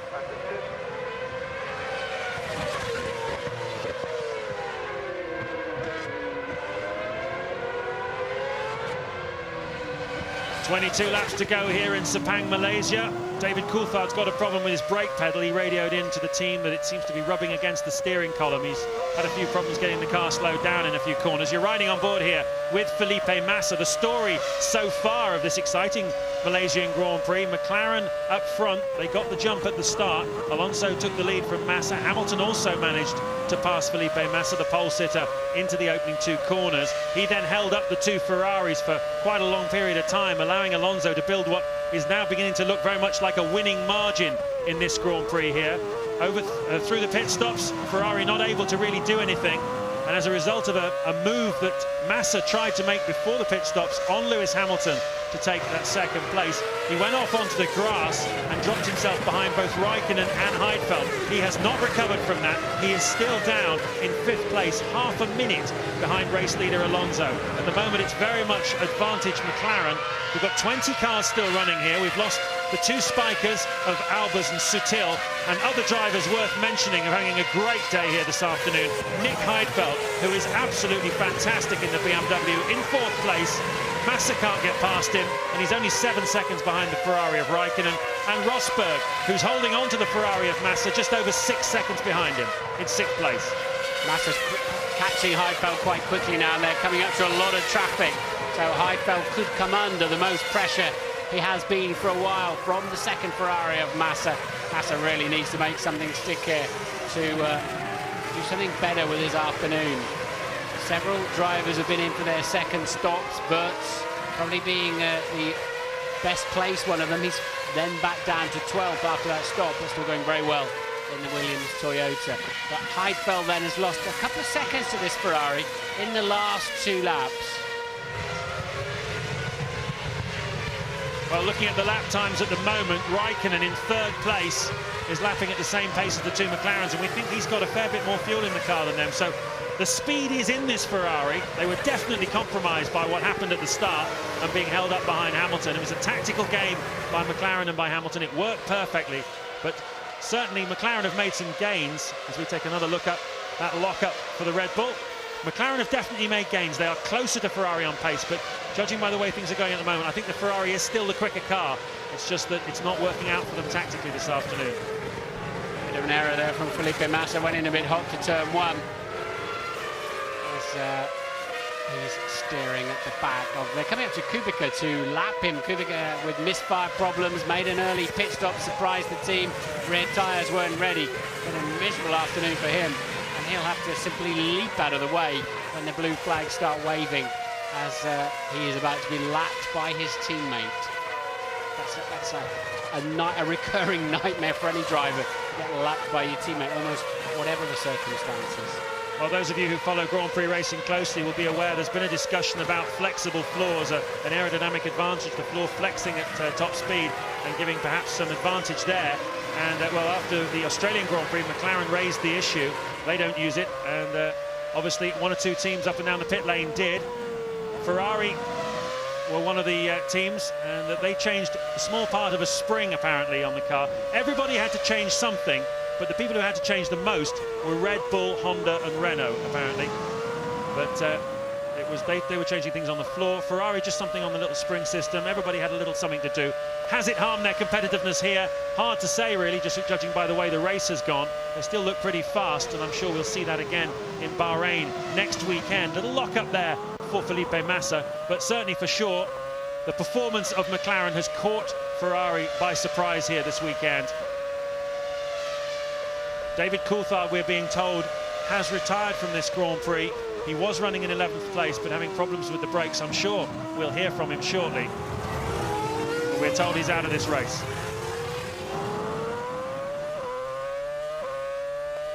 Alonso, lap 38, his lead at the moment, down to 7.8 seconds now from Lewis Hamilton, although he appears to have the measure when he needs to of his young teammate. Raikkonen 20.7 seconds off the lead. But as you say, James, if you think, if you're right and Raikkonen's going 7 or 8 laps longer, and his pace is pretty strong, as we're on board with a Renault that's nearly overboard there, and he gets away with it. Well, you can only go on the nozzle timings that we were given, and certainly if you look at what Alonso took on, it was about 8, well, we were told 6 seconds. It's obviously more than that. But Hamilton, he took on 7.4 seconds worth of fuel, compared to the Ferraris, who took on 9.5 seconds and 10 seconds worth of fuel. So a lot more fuel, basically, for them. And it's certainly not going to be 6 or 7 laps, is it? Because we've only got 18 to go to the finish. Hamilton comes in on lap 39. So that was quite a short fill then. It's quite a short fill they did there of Lewis Hamilton. He was last in of the top 4, and he's first in for the second round. He'll be refueled to the end of the Grand Prix. He's now got the harder, supposedly slower tyres. Remember, they have to use both types of tyre in the Grand Prix, and the Ferrari goes through, but not very far through if you think about it, in terms of Hamilton's already got his stop out of the way. It'll be very interesting to see the pace now. We're expecting it to be about half a second per lap slower on this harder tyre, the ones without the white stripes through the groove. Well, it's going to be interesting now for Hamilton, because he's behind Massa, who's not going to stop for a little while, I think, and he's about 12 or 13 seconds behind Raikkonen, and you need about 22 to make a stop here. So hard to see whether or not it's going to cost Lewis Hamilton a chance of second place, but it's definitely worth keeping an eye on. Long way to go here. Louise, what can you tell us?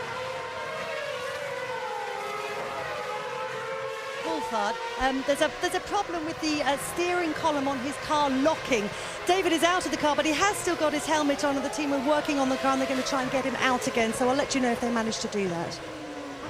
Okay, could be a loose pedal face or something. The pedals, well, like everything on a Formula car, they're so tightly packaged that everything is in there. All sorts of torsion bars and shock absorbers too down the front of the monocoque there.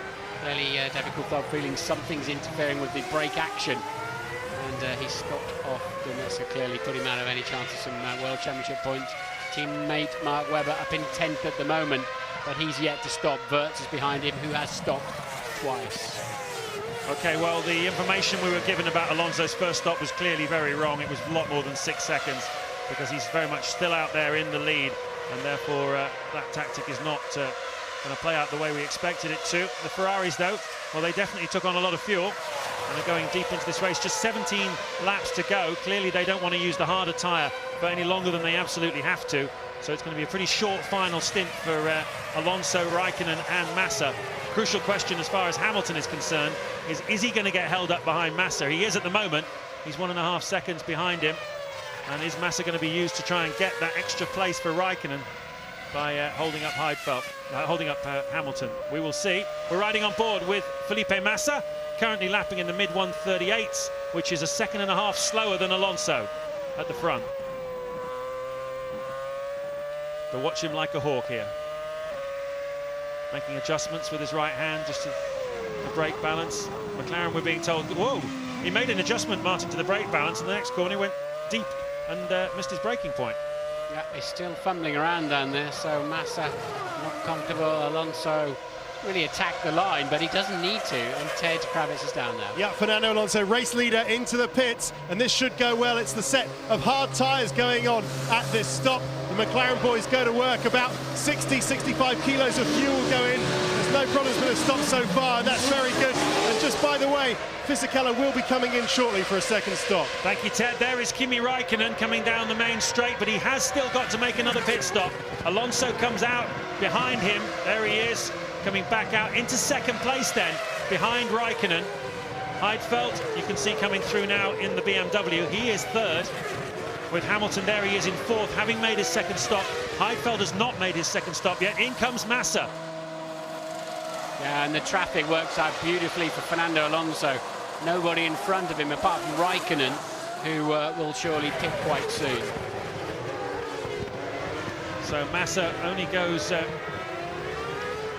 well, the same lap, in fact, as Fernando Alonso, and then he goes a couple of laps longer than Lewis Hamilton. How much further can Raikkonen go in this Grand Prix? He looks a bit out of sorts, doesn't he, Massa? The whole body language of his head and the car is just out of sorts. He's annoyed with himself for making that mistake early on in the race, and he's not really recovered from it. He hasn't had that fight in him, has he? Doesn't appear to have done. I mean, he really shouldn't have let Lewis past anyway in the first place. He then passed him into this turn 4 and got it wrong, and Lewis ducked underneath him. He then went for the big move into turn 4 and got it completely wrong. So yeah, it's a catalogue of errors all surrounding Lewis Hamilton that's put Massa completely out of sync. Looks like Ferrari are going to get ready for Raikkonen, and it was interesting that Ferrari stop for Massa wasn't as fast as the McLaren stop for Alonso.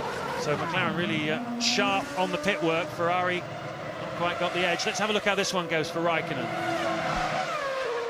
22 guys, 2 or 3 on the fuel hose, 3 now on the fuel hose, 3 per wheel. Somebody to clean out the radiators, jackman either end. Beautiful, poetry in motion.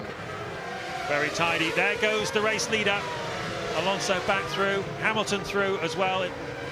First and second places, the two McLarens. Raikkonen will slot back into third place, so that worked out beautifully for Lewis Hamilton, who finished third in Australia and at the moment is on target to finish in second place.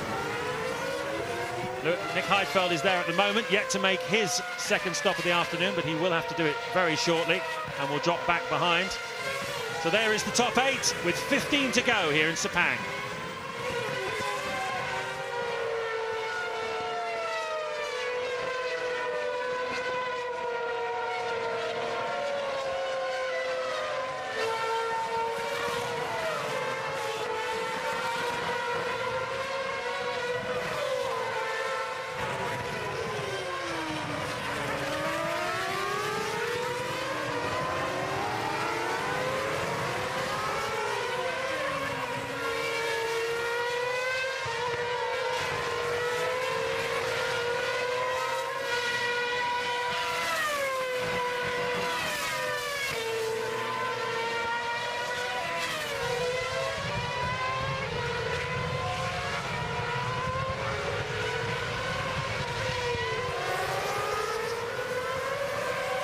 Still got 19 cars on the track. 3 retired, Coulthard, Albers and Sutil, and Alonso is absolutely flying. His outlap, a 1:36.861, his personal fastest lap of the race so far. I believe the fastest lap still held by Lewis Hamilton earlier on in the Grand Prix, as Heidfeld pits from what was second place in the BMW. Where will he feed back in? Well, I think Alonso, Hamilton and Raikkonen have all gone through. That's Massa at the top of your screens, and Heidfeld will come back in front of him. So he's held the place. Massa has not taken advantage of it. It's just not happening for him today, is it? Yeah, Massa would, his heart would have sung a bit further there, seeing the BMW emerge. He must have expected it, though. Nothing's happened to him that would have moved him forward. He would have hoped Heidfeld would have found a bit of traffic or made an error. Hasn't done so, so they're pretty much back to status quo. And Massa's going to have to push very, very hard now to get that 4th place.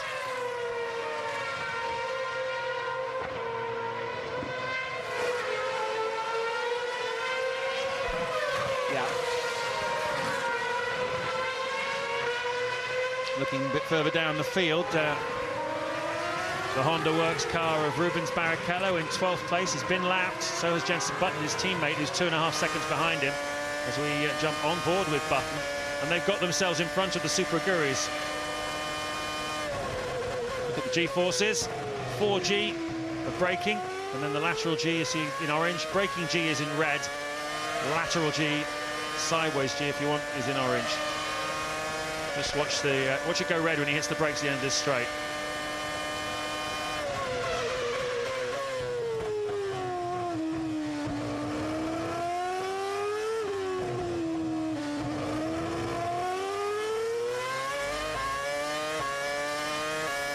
Into the closing stages of the Malaysian Grand Prix from Sepang. We're riding on board with Jenson Button, and we've got this wonderful G-force counter that shows you just how brutal it is driving a Grand Prix car around any circuit. But imagine that with also the heat of today. 33 degrees, the ambient temperature outside us. Oh no, Nico Rosberg! I was just about to say what a fantastic day he's having. And it looked as though Williams are getting on top of their reliability issues, which dogged them the whole of last season. He has been absolutely stunning today, running in 7th place, but 13 laps from the finish. I'm afraid that car looks like it's let go. And that's a shame, because it was a wonderful drive by Nico Rosberg. Quick race recap for you. The 2 McLarens took it at the start. They managed to get past the Ferraris. Alonso leading, Hamilton in front of Massa and Raikkonen. He held them up. Massa had a go at passing him, couldn't do it, went off onto the grass, lost a couple of places, and he's had his head down, frankly, since then, Felipe Massa. I keep looking at his race and wondering what Michael Schumacher would have done in his situation. Tucked up behind Hamilton, a rookie, in 3rd place. I bet you one thing, he wouldn't be running in 5th place now, Michael Schumacher, if he was still driving that Ferrari. He would have made something happen for himself. Raikkonen, well, he's run a long middle stint. Alonso, Raikkonen and Massa all chose to run quite long middle stints. Hamilton a little bit shorter. And, well, Ferrari thought it might take them in front of Hamilton. It didn't. Hamilton is still comfortably in 2nd place. Raikkonen is 3rd. Heidfeld is driving beautifully for BMW in 4th, ahead of Felipe Massa. Fisichella had a woeful qualifying, but he's up in 6th place in the race, going very nicely. And Jarno Trulli in the Toyota is 7th. Heikki Kovalainen, we've hardly seen him at all. His team boss, Flavio Briatore, described his performance on his debut in Australia 3 weeks ago as a load of rubbish, but he certainly showed today that he's better than that. He's just 5 seconds behind his teammate in 8th place. Yeah, Lewis Hamilton's going to have to find a better way with these hard tyres. He's not been under the 1:39 bracket since he went out on them. He's now 16 seconds off the lead. Raikkonen just 6.8 behind him now, and lapping a second a lap faster. Hamilton, how it turns around with these tyre changes. Hamilton was the main man, wasn't he, in the 2nd phase of the Grand Prix? But in this 3rd phase, I don't know if he's just in traffic or what, but he's really struggling for pace. He's lost another half second in the middle part of this lap. So Lewis suddenly on his back foot, and he's going to have Kimi Raikkonen filling his mirrors at this rate anyway. Well, McLaren leading the Constructors' Championship at the moment. Looking good for them at the moment with Alonso up front, but they've still got 11 laps to go. And at this rate, he will get caught. Lewis Hamilton will be caught by Raikkonen in not too distant future. About 7 or 8 laps from now at the current rates. And so the final few laps will be quite exciting for him. On board the Red Bull with Mark Webber. Outside the points in 10th place. He's a fair chunk of time away from the points as well. I don't think he's going to get anything out of the day unless someone in front of him retires. He's 17 seconds away from Kovalainen in 8th. Yeah, this is personal for Mark Webber though, isn't it? Wirtz effectively took his seat over at Williams Now he's chasing him down the racetrack. And this could be for a point, because it's not out of the question we could lose somebody in front of them in the next 11 laps. So a good fight going on then. The sole remaining Williams of Wirtz in 9th, and the sole remaining Red Bull of Webber in 10th. David Coulthard did not return to the track after his braking problems.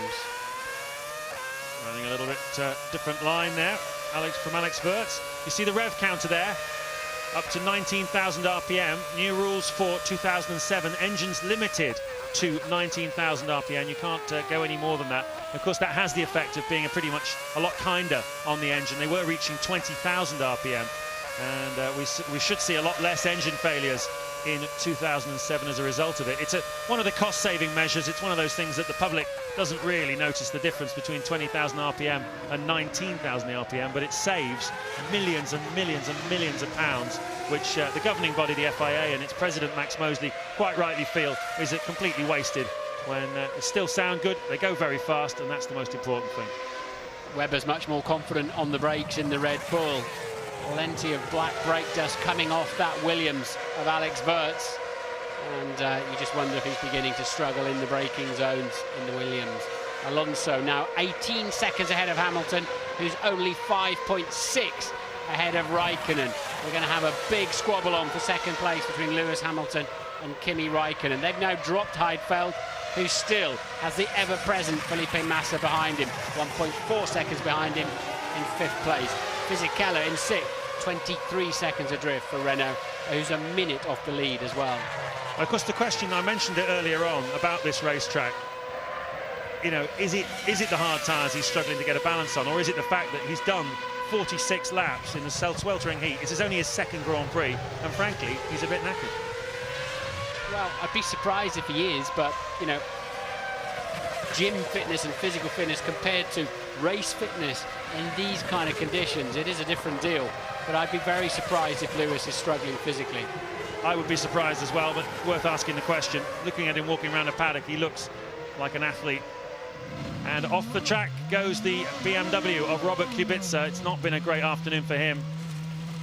He makes quite a lot of mistakes, doesn't he? Yeah, he does. Well, he's on and over the limit a lot of the time. Let's see who he's going to drag gravel in front of. You're going to be popular, chap, especially if you give somebody a puncture with that one. What can you do? You should brake offline. It's a bit of an unwritten rule, though.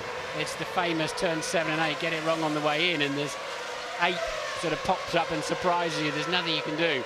But it's sort of a bit of a code that you brake offline, because that gravel all gets up underneath into the radiator ducts and the tongue underneath the floor, and you should move out of the way, brake hard, shovel it all out, and then carry on.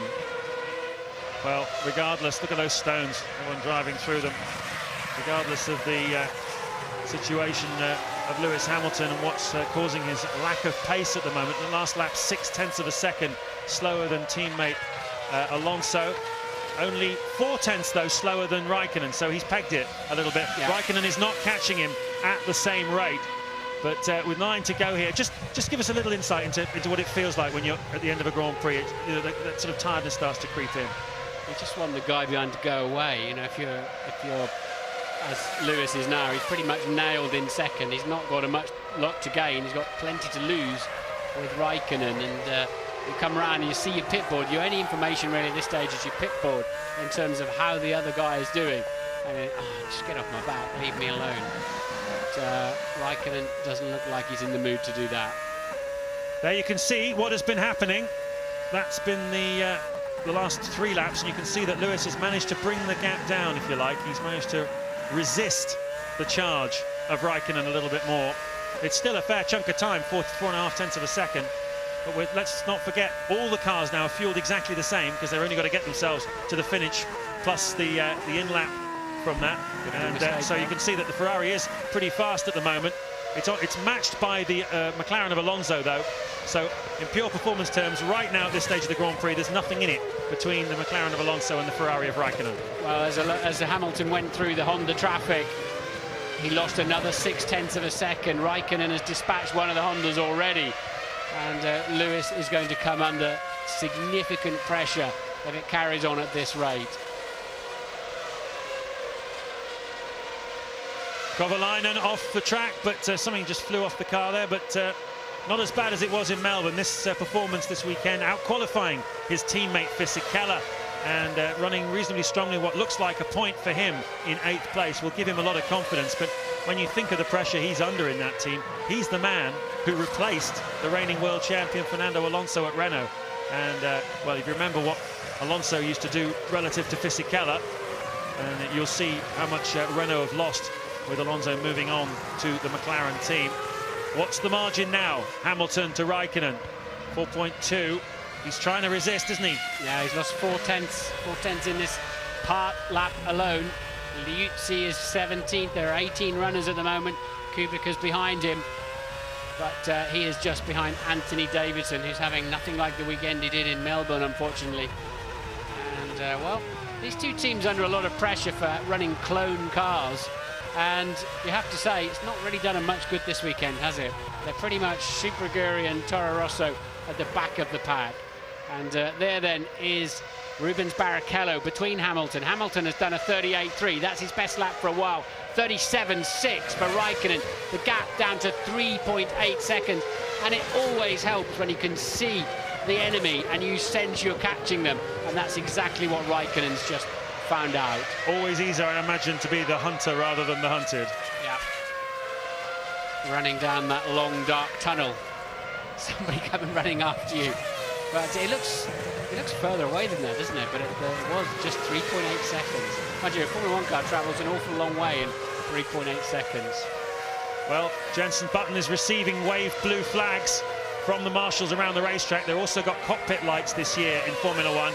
So when he sees the blue lights come on, he knows that it's time to get out of the way of the faster car. And how hard is that for poor old Jenson to swallow? After his victory last year in Hungary and a very strong end to the 2006 season, Jenson started this year thinking he was going to be challenging for the World Championship. At the moment, he's challenging for 12th place behind his teammate Rubens Barrichello. Louise has found Nico Rosberg. Nico, you were having such a strong race. That's a huge disappointment for you. Yeah, it's unreal. I mean, I can't believe it. I was pushing my bum off for the whole race. Had to turn down the revs already halfway through, more or less, or towards the end of the race anyway. I had to turn down the revs a lot. So I thought, okay, you know, it should be all right anyway, and then just stops. You know, I can't believe it. It's a pity anyway.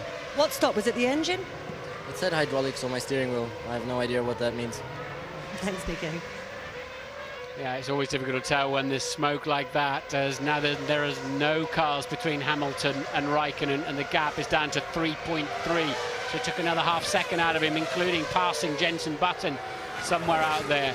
We did hear them earlier on, didn't we, asking Nico for the engine, turn it down to position 4. So clearly something was creeping up on him in that Williams Toyota. 6 laps to go, 2 battles being launched by Ferrari drivers. Raikkonen is about to attack Hamilton. Massa is about to attack Nick Heidfeld for 4th place. Ferrari giving away points here unless they do so, unless they can get a little bit more out of this weekend. It's been another good weekend for McLaren, who are leading the Constructors' Championship at the moment. But Ted Kravitz, what can you tell us? Down at McLaren, nervous tension down here. His engineer, Lewis's engineer, Phil Prue, just telling him just to keep the car together. But James, they have to balance the problems there. They have to balance the need to keep Kimi behind them, but also balance that with the fact that Kimi and Ferrari, they're also going to be worried about Kimi's engine, seeing as it overheated and lost water in Australia. So I have the feeling, though, Ferrari are just telling Kimi to go for it, never mind the engine, and Lewis is having to defend, but no particular problems with Lewis's car. Yeah, well, Alonso will lead the World Championship if the results stay like this, and McLaren will very much lead the Constructors' title. They were anyway coming into this event by a point. So it's looking good for McLaren at the moment. They will be delighted if Lewis Hamilton can fend this off. On this lap, Hamilton's only lost 2/10 in the first 2 sectors, 10th in each. And over the line they go. Hamilton 38.3, but Raikkonen's really nailed the end of the lap. A 37.8. He's now just 2.8 seconds adrift. He's much faster in that final sector, which is basically 2 straights and 2 corners. And lots of braking. Yep, 2 heavy braking. I wonder if that's got anything to do with it. Something is holding Lewis Hamilton up a little bit relative to his teammate. He's over a second a lap slower than Alonso, who's very comfortable in the closing stages. He's 21 seconds up the road and he's still lapping. 3/4 of a second faster than Hamilton and Raikkonen at the moment. So it's a huge test now for Lewis Hamilton. He's got to dig really, really deep in his reserves of self-confidence and self-belief and strength and hold on here in second place to give McLaren their first 1-2 finish since the Brazilian Grand Prix of 2005. Remember, they went through a barren spell lasting the whole of last season. They haven't won a race since the end of 2005. And how much do they need it and want it now? On board with Raikkonen. Big test for Lewis Hamilton's head and physical condition now. If Raikkonen catches him, it'll be right at the very end. And we now know that Raikkonen is much faster in this final sector where the big overtake is going to happen, if it happens at all. And once again then, on this lap, he's 2/10 up so far as they head into this final part. But is he going to make another 4 now? I talked earlier on about the psychology of overtaking, and this is something Ross Brawn and Michael Schumacher used to talk about a lot. It's the difference between fighting for a world championship and not fighting for one. Will Raikkonen think that Hamilton is fighting for a world championship if he runs well up the inside of him into the final corner? Or will he think, this is a risky one, the kid has got nothing to lose by having an accident with me? Not suggesting for a second that Lewis would want to start an accident, but if he misjudged it or if he turned across him by accident, that, you know, Raikkonen would lose everything. Yeah, I don't know the answer to that. I don't know the psychology there in terms of, all Kimi knows is he needs those points. And he can't afford to just give them away. They're 2 world championship points that could prove critical. But at this rate, it'll be absolutely the last corner of the race if Raikkonen actually gets near him. He's got to get into that turbulent air zone yet. Louise has found David Coulthard. David, any kind of steering issue is going to be a worry when you're in a Formula One car. Absolutely, we had the same issue, unfortunately, that we had in Friday practice, that the brake pedal's fouling on the steering column. And it gets double effect. I lose obviously the braking and lose a little bit of steering, so it was the only thing to do was to stop the car. Bad luck. No points for Coulthard this afternoon, no points for teammate Mark Webber either at this rate. He's in 10th place behind Alex Wurz, who's 9th for Williams, and they are 17 seconds away from a point. The last points playing position at the moment, Heikki Kovalainen in the Renault, 8th. Alonso leads Hamilton, Raikkonen 3rd. Heidfeld 4th. Massa has dropped back a little bit from the back of Heidfeld now. In 5th place, 6th is Fisichella, 7th Trulli, and 8th Kovalainen. And the relentless Kimi Raikkonen stalks down and hunts down Lewis Hamilton. Across the line with 3 to go. The gap is down to 1.7 seconds. And Lewis Hamilton is really having to dig deep here. As I say, Raikkonen's got to get that turbulent air zone, yeah, but at 0.6 of a second per lap, he will be right on him in the last corner. Can Lewis keep his head? Can Raikkonen find anything extra when he needs it? We know the Ferrari's quick in a straight line. We know it's great under braking. I think he's got the kit to pass him if he can get there. What's fascinating about this is that Alonso is 22 seconds in the lead. The race is won effectively with 3 laps to go, and yet he's still lapping in the mid 1:37, which is the pace that Raikkonen's going at. Absolutely flat chat, trying to catch Hamilton. So Alonso clearly hasn't backed off, but that car is clearly performing very well, that McLaren at the front. Yeah, still Lewis is not getting ragged though, is he? He's been under so much pressure in both of his Grand Prix so far, with Alonso chasing him for virtually the whole of the Australian Grand Prix. He's had a Ferrari menacing him through most of this afternoon, and still he's got the high ground.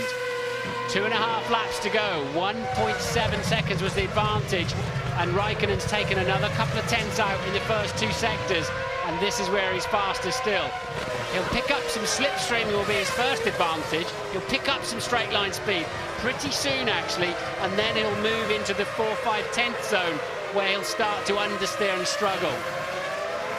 Well, in Finland they have a word called sisu, and it means fighting spirit. It was embodied by Keke Rosberg, the first Finnish driver to really break through and make it in Formula One, and Kimi Raikkonen certainly has it as well. And this is a real test of his fighting spirit, and it's also a test of the heart of Lewis Hamilton.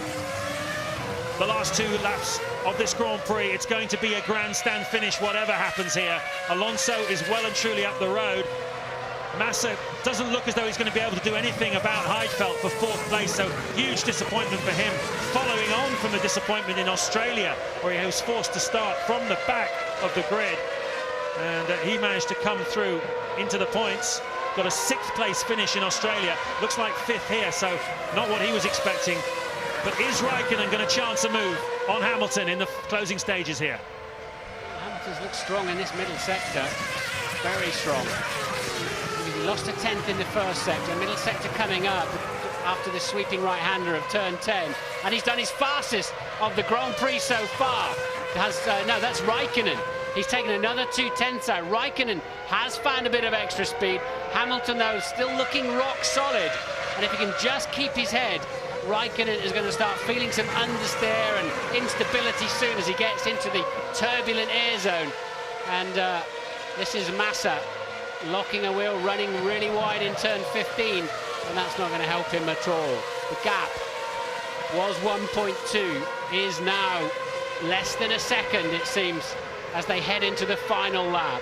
He doesn't want to give him the toe. You see he's moving away to try and break the toe for Raikkonen down the straight. He seemed a bit slow on acceleration out of that final corner, Lewis Hamilton. This is the last lap of the Malaysian Grand Prix. Halfway rounded already is your race leader, Fernando Alonso. He's going to give McLaren their first victory since the end of 2005. But who is going to finish second? Will it be Britain's Lewis Hamilton or Finland's Kimi Raikkonen? I think Hamilton's got it. If he doesn't make an error, he's got in just enough pace. And he really, I think he should have track position and enough position to take the right line into turn 15 to give him a good run to the pit straight. And Lewis not feeling the need to hang it out to the ragged edge of the curbs there. You've got to be impressed with this kid, isn't it? It's just such maturity with so little Grand Prix experience. And absolutely brilliant driving. He drives like a veteran. This is only his 2nd Grand Prix. He's led both of the races he's competed in. He finished on the podium in Australia in 3rd place. He is on at the moment for 2nd place, but at the front, coming through, is Fernando Alonso. What an absolutely awesome afternoon for him. Fernando Alonso, to his extreme pleasure, wins the 2007 Malaysian Grand Prix. What a massive blow, struck by the McLaren team, and a phenomenal performance. Let's get a look at Lewis, come on. Where's Lewis? Where's Lewis? Is he holding on from Raikkonen into the final corner? There he is. Out of the final corner they come. And Lewis Hamilton comes through in 2nd place. What a fabulous performance by him. Raikkonen is 3rd. What a day. What a race. Okay, let's think of the other places. Heidfeld should be hanging on for 4th. There he is in the back of the picture, well ahead of Massa, who's had a disappointing afternoon. Fisichella's looking solid for 6th. Truly 7th. Kovalainen will take his first World Championship point in his Grand Prix career, and a much, much stronger weekend for Heikki Kovalainen. The sort of performance we were expecting from him. Good for him. You're live on air, Fernando. Just remember... Great job, Fernando. Great job, Fernando. I'm so pleased for you. Thank you, guys. Thank you very much. It's been a tough weekend for everybody. We sweat a lot in this hot, but we did it. Fantastic job again. You deserve it. We are there. Thank you so much. Perfect weekend again. Thank you. Lewis was P2, so he took a few valuable points from yours truly. Fantastic. Fantastic. You deserve it, guys. Fantastic.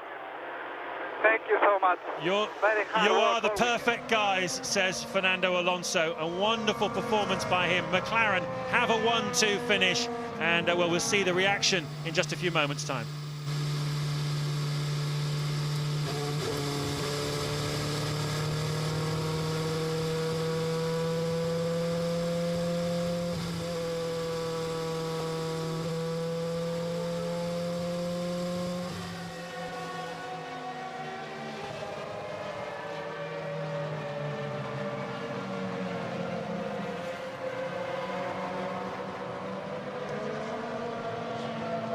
The taste of victory for Fernando Alonso. A wonderful performance by him. A lot of hard work by the McLaren team as well to close this gap. And what a day. Bit of heartbreak just outside the points today for the Williams team. Alex Wurz in 9th place. As you see Lewis Hamilton coming across in 2nd place. 1 step higher up the podium than he managed in Australia. And look at the kid. Absolutely loving every second of it. So there's the classification. 2 McLarens beat a Ferrari, a BMW, a Ferrari, a Renault, a Toyota. And as I say, Alex Wurz not far off the points, but far enough not to get one. Webber, he goes home empty-handed as well. Barrichello, again, the faster of the 2 Hondas this afternoon. He beat Button by just 0.7 of a second, but he was in front of him across the start-finish line. Sato in the Super Aguri, finishing just behind. Scott Speed, Ralf Schumacher, who was running in the top 8 in the early stages, but really faded. Has some sort of problem, I think, in a pit stop. Anthony Davidson some way behind teammate Sato. Liuzzi 17th for Toro Rosso and 18th Kubica. Okay, Lewis, is everything okay? Fantastic. Fantastic. That's all right then. Next step, I want to win. Doesn't matter if it's another next race, but sometime this year I'm going to have one.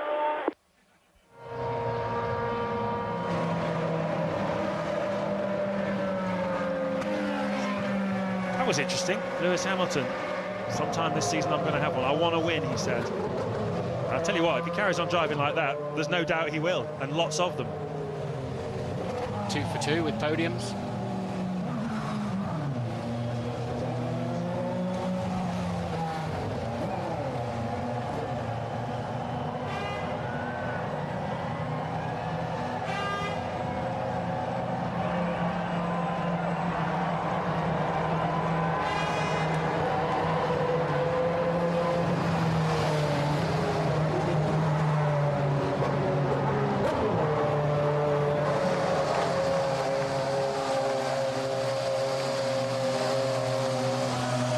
Welcome back to a sweltering hot Sepang, Malaysia, where Fernando Alonso has won the Grand Prix, has taken the lead in the Formula One World Championship.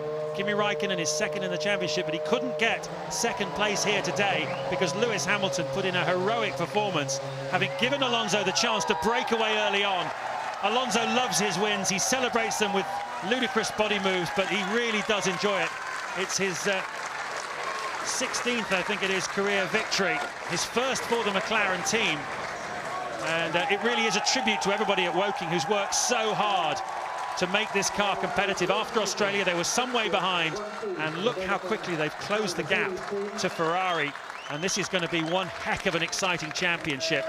The 2 teammates, they worked together early on. Hamilton let Alonso go. He got in front of the 2 Ferraris and allowed Alonso to build a large winning margin. And there is Ron Dennis. It's worked absolutely perfectly for the team.